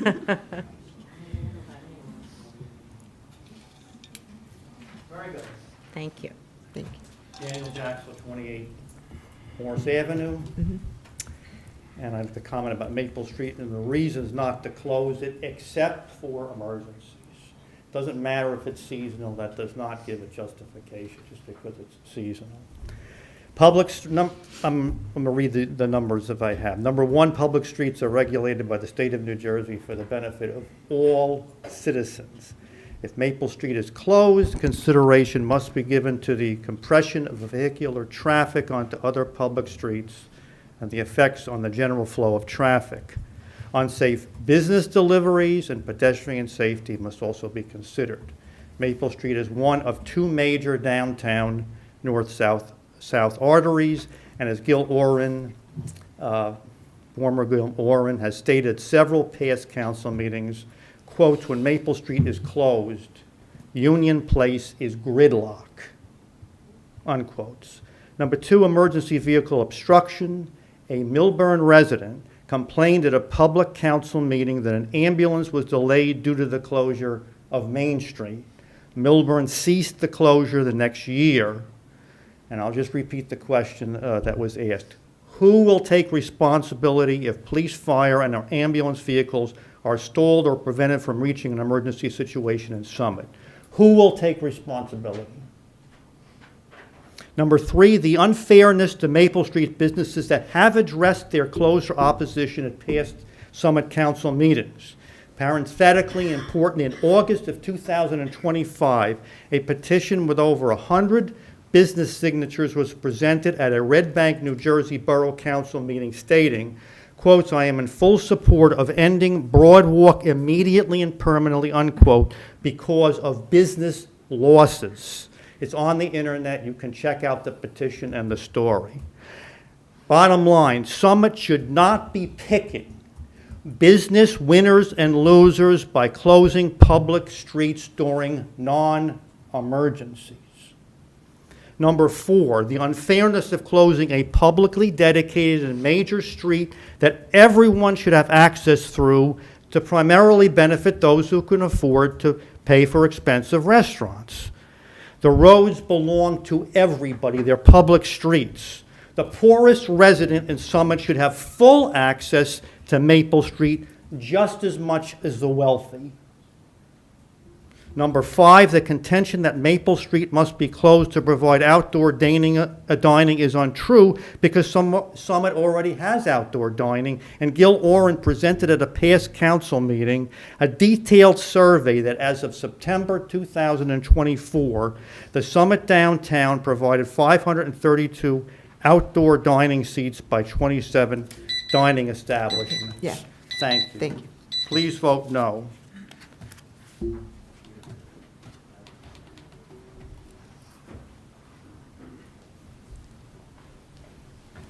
Good evening. Good evening. Jeff Sargent, 3 Glen Oaks Avenue, Summit. I'm here to discuss the dog parks. I have been a resident of Summit for over 20 years, and the dog parks last summer, I believe it was led by Bob, were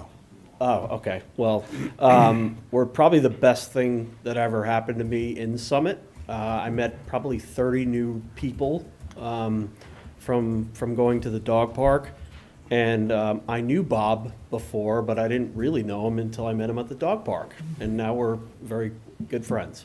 So it's been just a great thing. I know there's some feedback about safety and children on the spectrum. I have experience with that, and children on the spectrum love dogs. So I just wanted to make a comment that we should continue to have the dog parks in town, as it's the best thing that's happened to us, or for me personally, as a resident for over 20 years. Thank you. Thank you.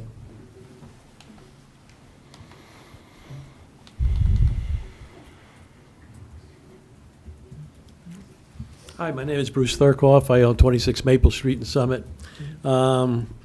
Just make a few comments because I didn't think we were going to be able to speak at all tonight on something that was introduced. But I've been here before. Every time this thing comes up, I thought we had put it to bed. Who keeps bringing this up about Maple Street? Everybody wants to close Maple Street. For what? 4 restaurants. What about if you're going to open up some streets or close down some street, don't the other restaurants in town should get the same favors? You could close down half of Union Place. You could close down Bank Street. How about Beechwood? Let's do Beechwood. Summit Avenue. Summit Avenue, you're going to say, well, that's a major artery that goes across town. So does Maple Street. That's the alternative. I was up here 2 weeks ago, and I saw I was on the side, and I saw the fire truck come through. Apparently, they had a call. They were going down Summit Avenue. Well, they had to stop. They had to stop for almost 2 minutes because a guy couldn't get into the parking space on the street. There were other cars that tried to get around and they couldn't because they were backed up coming the other way. I mean, who's kidding who here? The ordinance, was the ordinance published already? Was it? Was it published yet? The new ordinance or the old ordinance? Posted on the website earlier today. I'm asking a question. The clerk just said yes. So it was published. Was it the new ordinance or the old ordinance? The original ordinance was in the packet that was posted on Friday, and the substitute ordinance was posted today at noon. It was printed again. So are the people going to be confused as to what ordinance you're trying to pass here? I did also make copies for everyone as they entered the room. Well, yeah, well, what about the general public? I mean, and isn't it usually 30 days that it has to be published before you have a public hearing? Maybe I'm wrong. I don't know. No, it does not. Okay, and the meeting time, that was published for May 5th? For the public? This is not a back and forth. You can make your public comments, and then at the end, we'll answer them. There was an ordinance introduced tonight. Right. The public hearing will be May 5th, and the publication will happen thereafter. But Okay. any other comments you have, you can make them now. Okay, Yeah. and the public will have adequate notice that there's a public hearing on May 5th. Okay, it's just confusing that we have to be up here time and time again to try to put this thing down and close it down, because I thought that's where we were. And we know the issues here. And obviously, the studies have not been done that really should be done. The prior speaker mentioned that. I don't know if there's been any traffic studies recently, but I, as an individual, because we've gone through this before, I've been through town when we did have outdoor parking, and I can tell you right now, between the bad weather, the hot weather, the insects, and whatever else, and then you try to count the capacity of the people actually using the outdoor seating, and it's not being used to any great degree. And all those people could well enough be served inside rather than outside. Thank you. Thank you.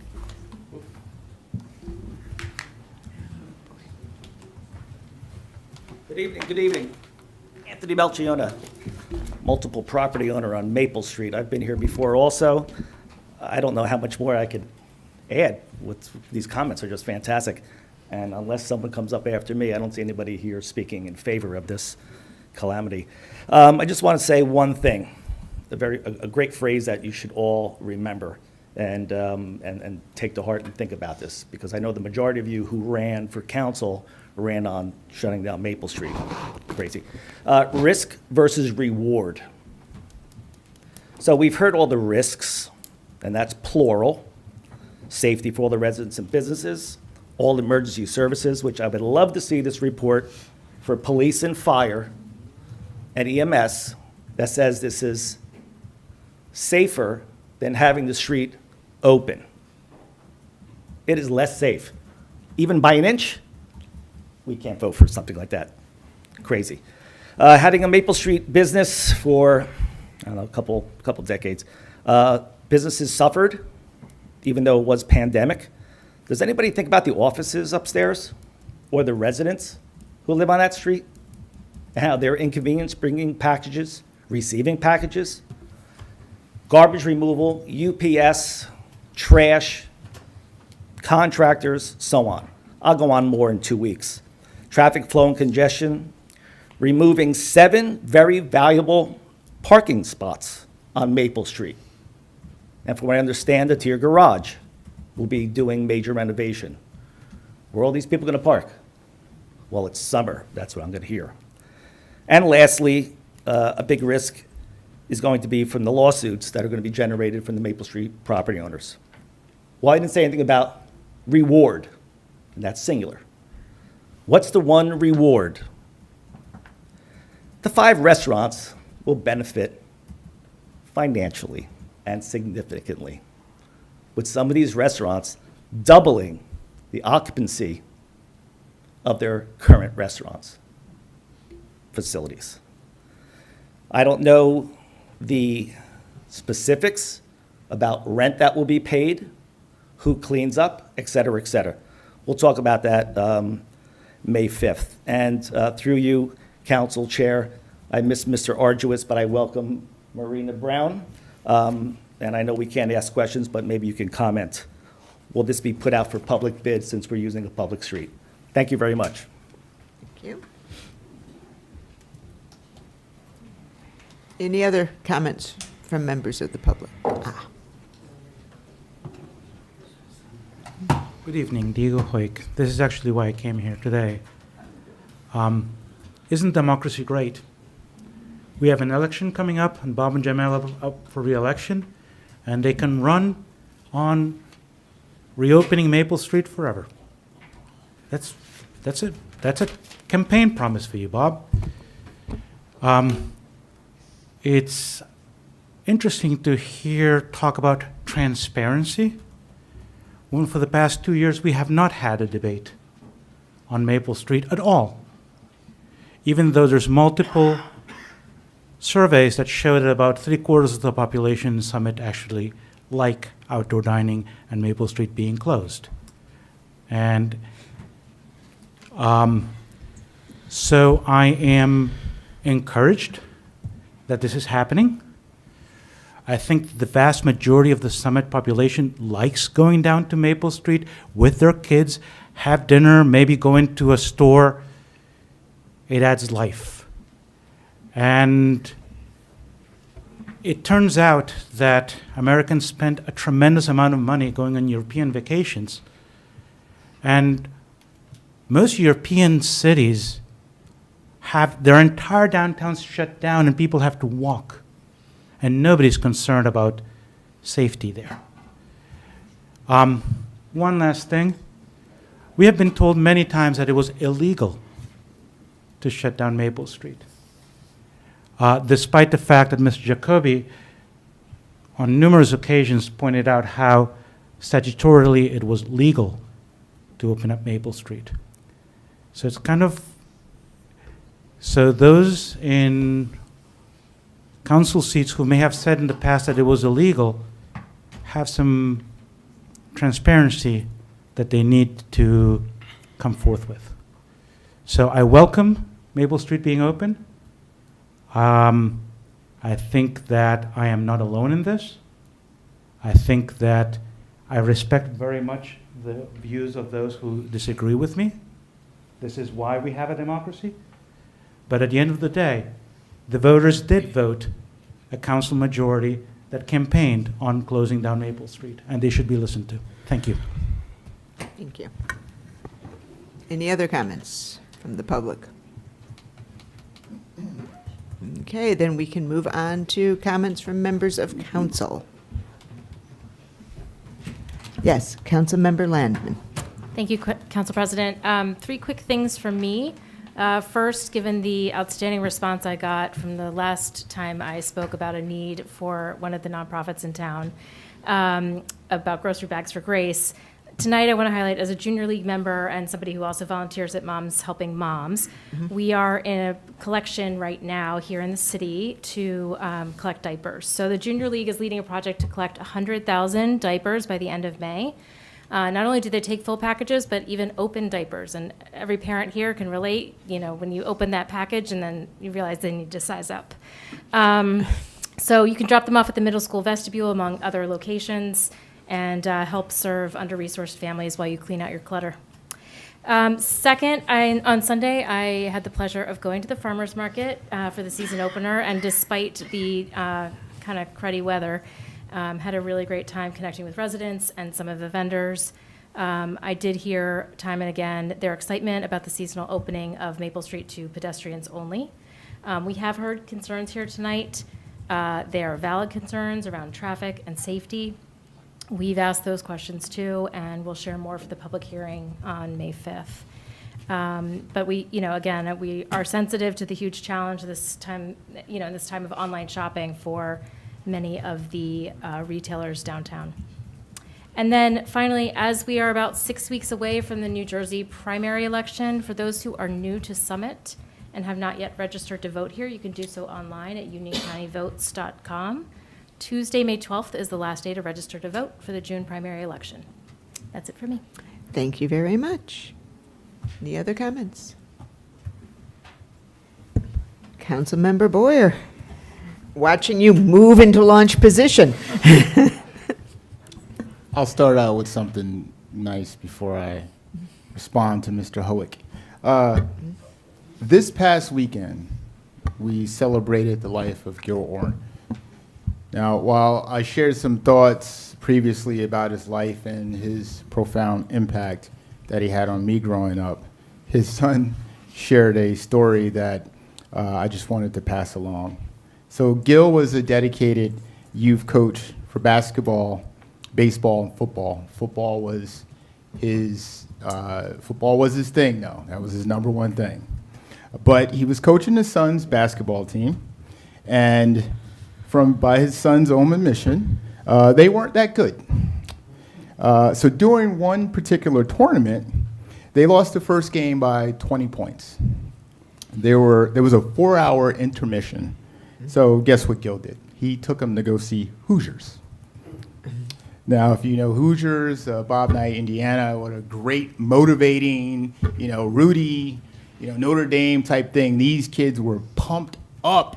They were ready to play. I mean, they got out of that movie theater. They drove back. They were about to do some assists and three-pointers and everything else. So when they got back, they started out the first quarter, okay, second quarter, all right. They ended up losing by 45 points. I thought that story was amazing. And his son told another one about people taking charges, from 40 yards out, but we won't go there. Second thing that I'd like to talk about is the Summit Housing Authority. I think the game nights are phenomenal. They are so phenomenal. Our council president had a chance to go. I think some other council members, but our mayor was like in the back in the kitchen with an apron on, cutting turkey or something. I mean, it was just was it chicken? I mean, the atmosphere and the mood in the senior building is amazing, and I am just so happy to be a part of that as a liaison there for 2 years. So we are definitely moving forward. I asked our city solicitor to do some follow-up for some really serious things, though.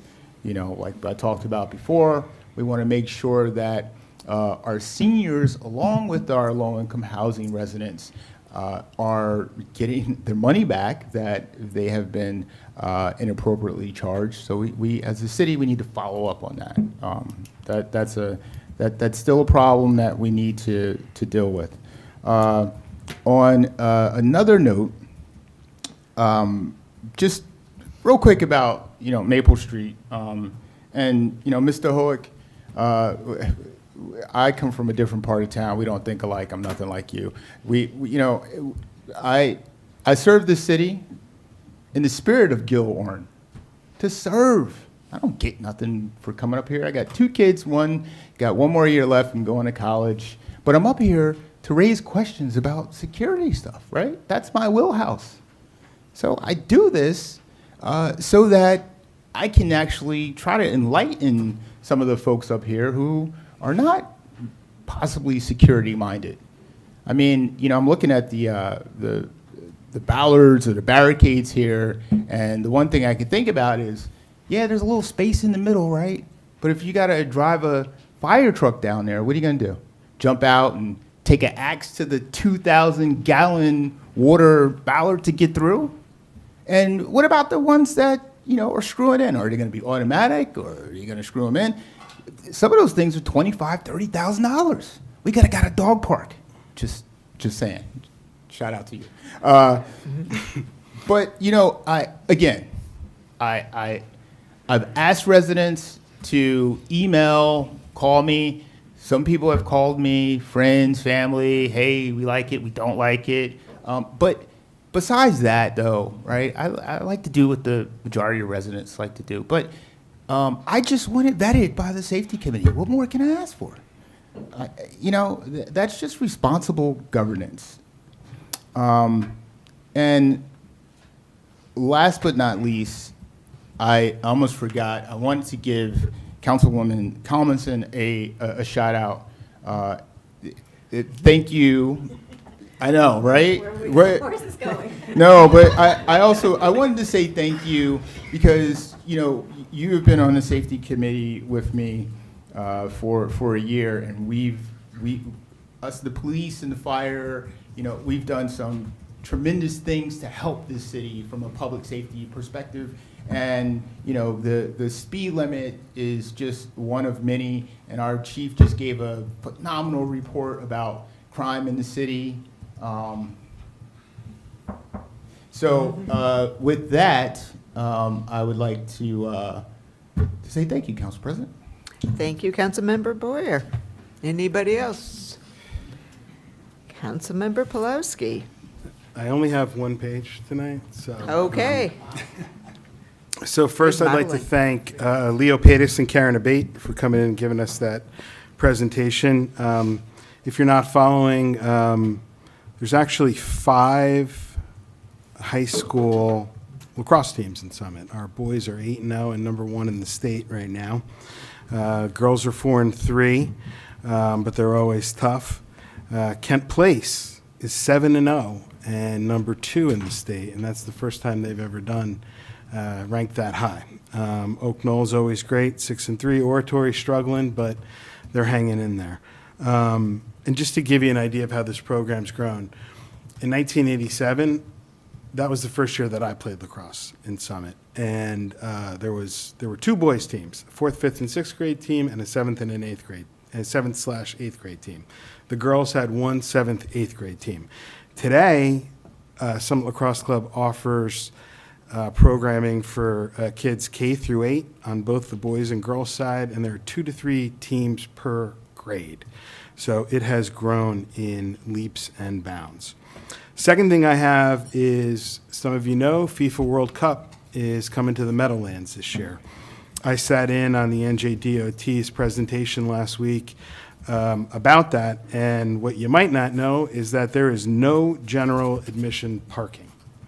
It's all going to be public transportation. So if you work in the city and you take public transportation, the more it's not going to be so tough to get to the city by train, but it is going to be very difficult to get back because everybody's going to be traveling to the Meadowlands to go to those games. So this is on the NJDOT website, and the city also issued a press release. But the dates of the games are June 13th, 16th, 22nd, 25th, 27th, and 30th, and July 5th and July 19th. So you pencil into your calendar. If you can work from home that day, you'll be able to avoid a potential headache of a commute. Earth Day. Thanks to all who participated. I've posted about this before on my council page, but Earth Day is every day, so let's keep working to keep the city clean and beautiful. Game night at Vito Gallo is a ton of fun. I encourage everybody to come out, spend some time with our seniors. There's fried chicken every time, so just don't take my thigh. And I'm learning how to play backgammon. It's really a lot of fun, so please feel free to join us on the 3rd Saturday of every month. It runs from 4 to 7. Dog park. So I had a conversation with Councilman Crisafulli this week. Some of you know we did pass an ordinance to allow for a pop-up dog park. I'm waiting with bated breath to see where it's going to go. Dan's looking into other locations, and it is a pop-up dog park, so maybe we can move it around. But I have encouraged him to speak to the city engineer about putting it up where it was at the end of last year at maybe at least until the construction's done. I think concerns about children with special needs and how they might react to a dog are legitimate and something that we need to look at.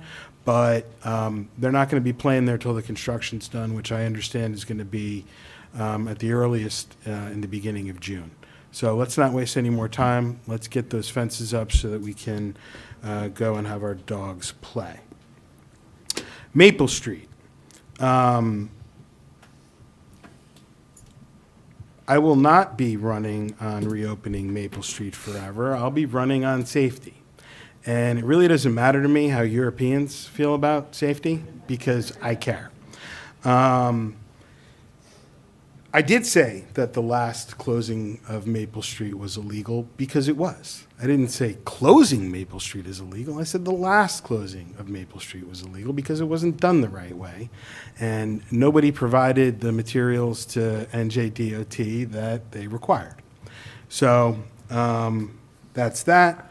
We'll get into a lot of the details about the merits of closing Maple Street and what the various concerns are.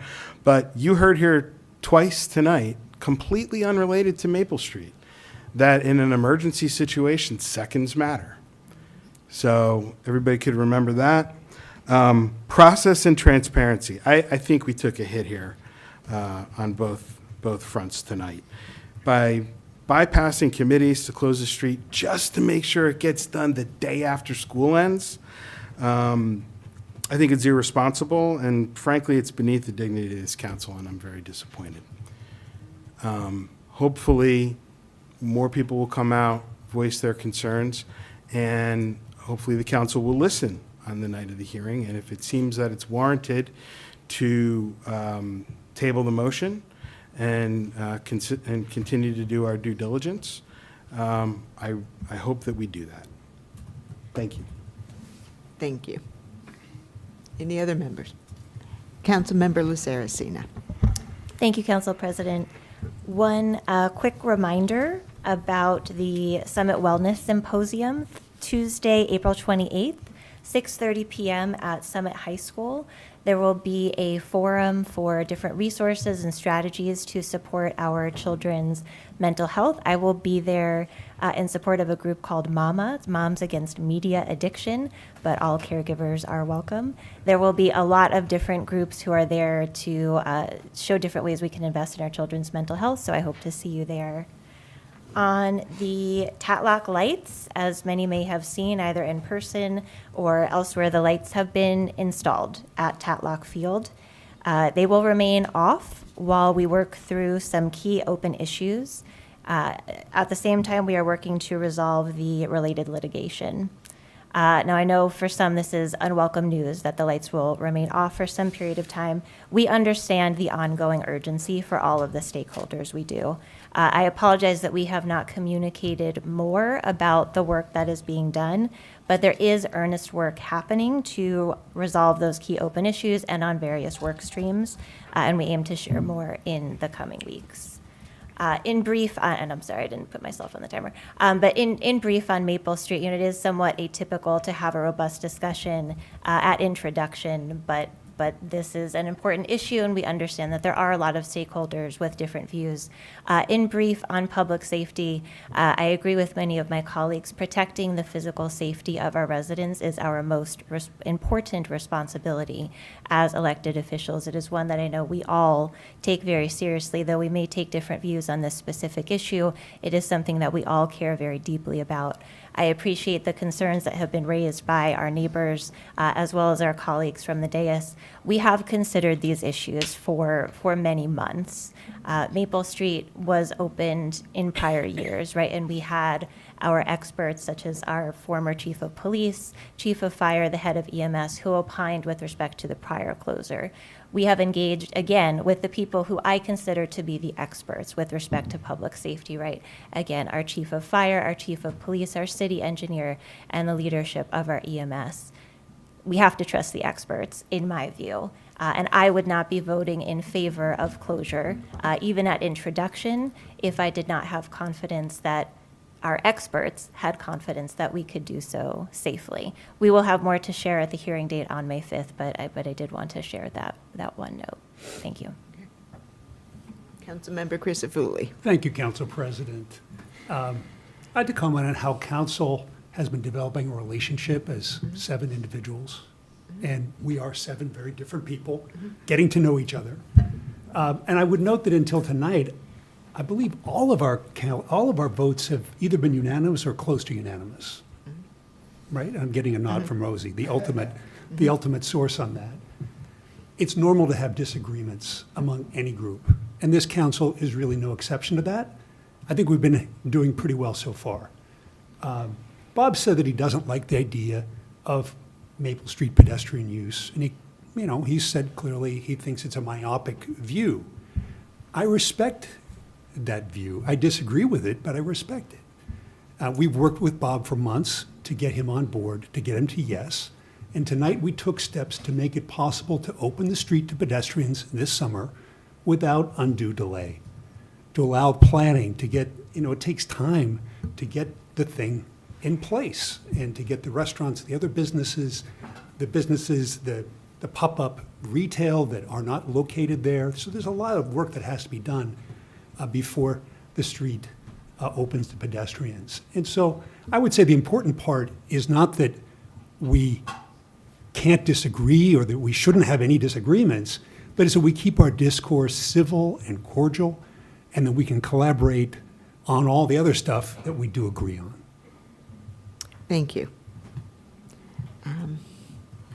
And I'm just, I'm sorry, I gotta, my wife would, Mrs. Boyer would get on me Okay. if I don't do this.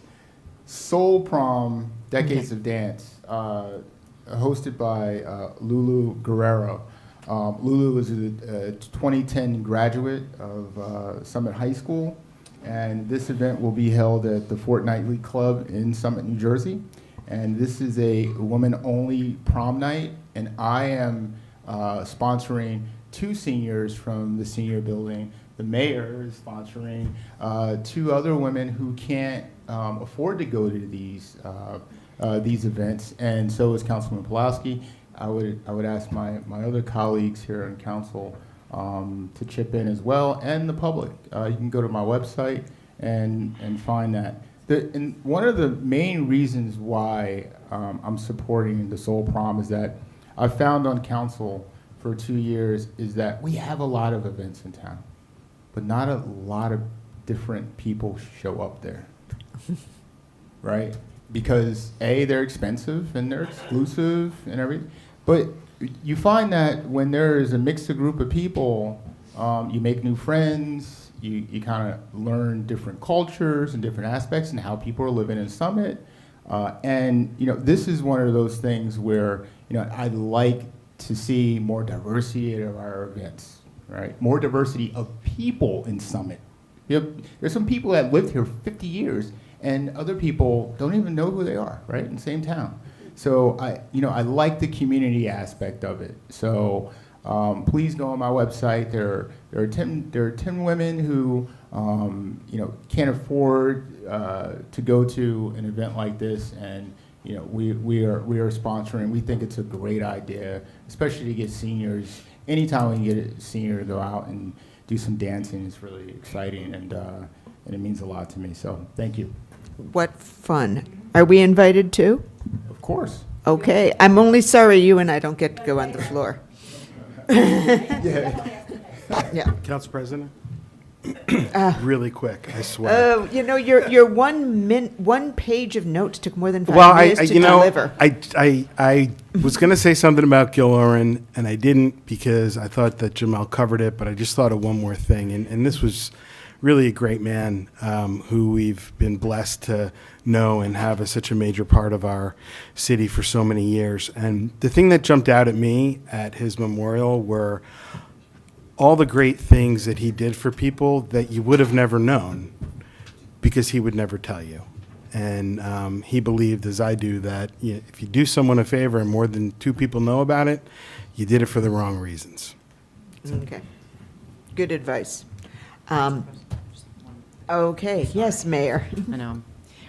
Just to add on to what Jamel said about the prom, Soul Prom, it does benefit Grace, so just another reason to support it. Oh, absolutely. Okay. I just have a couple of things to say if everyone else is done. When you pick up your agenda for the council meetings, on the front, the first page, it lists all of the unfilled appointments on city boards, commissions, committees, and task forces. And I just wanted to highlight a few of them where we really do need volunteers. The Air Traffic Noise Advisory Board. This is one if you really like planes. This is a good one for you. The Lackawanna Coalition.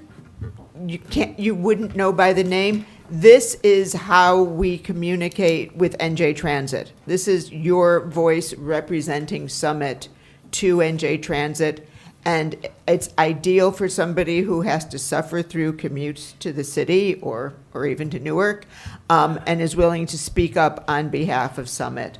And the last one is the Transportation Advisory Board, which is not planes and not trains. But that is a county board, and it meets occasionally, and we could use representation on all of them. So we invite you to apply for these. We have dozens of boards, committees, commissions, and task forces. Even if there isn't a vacancy, you can put in your application. Once there is, we'll consider all of the recent applications. So thank you. And with that, do I have a motion to adjourn? So moved. Second? Second. All in favor? Aye. Opposed? We're out of here. Thank you.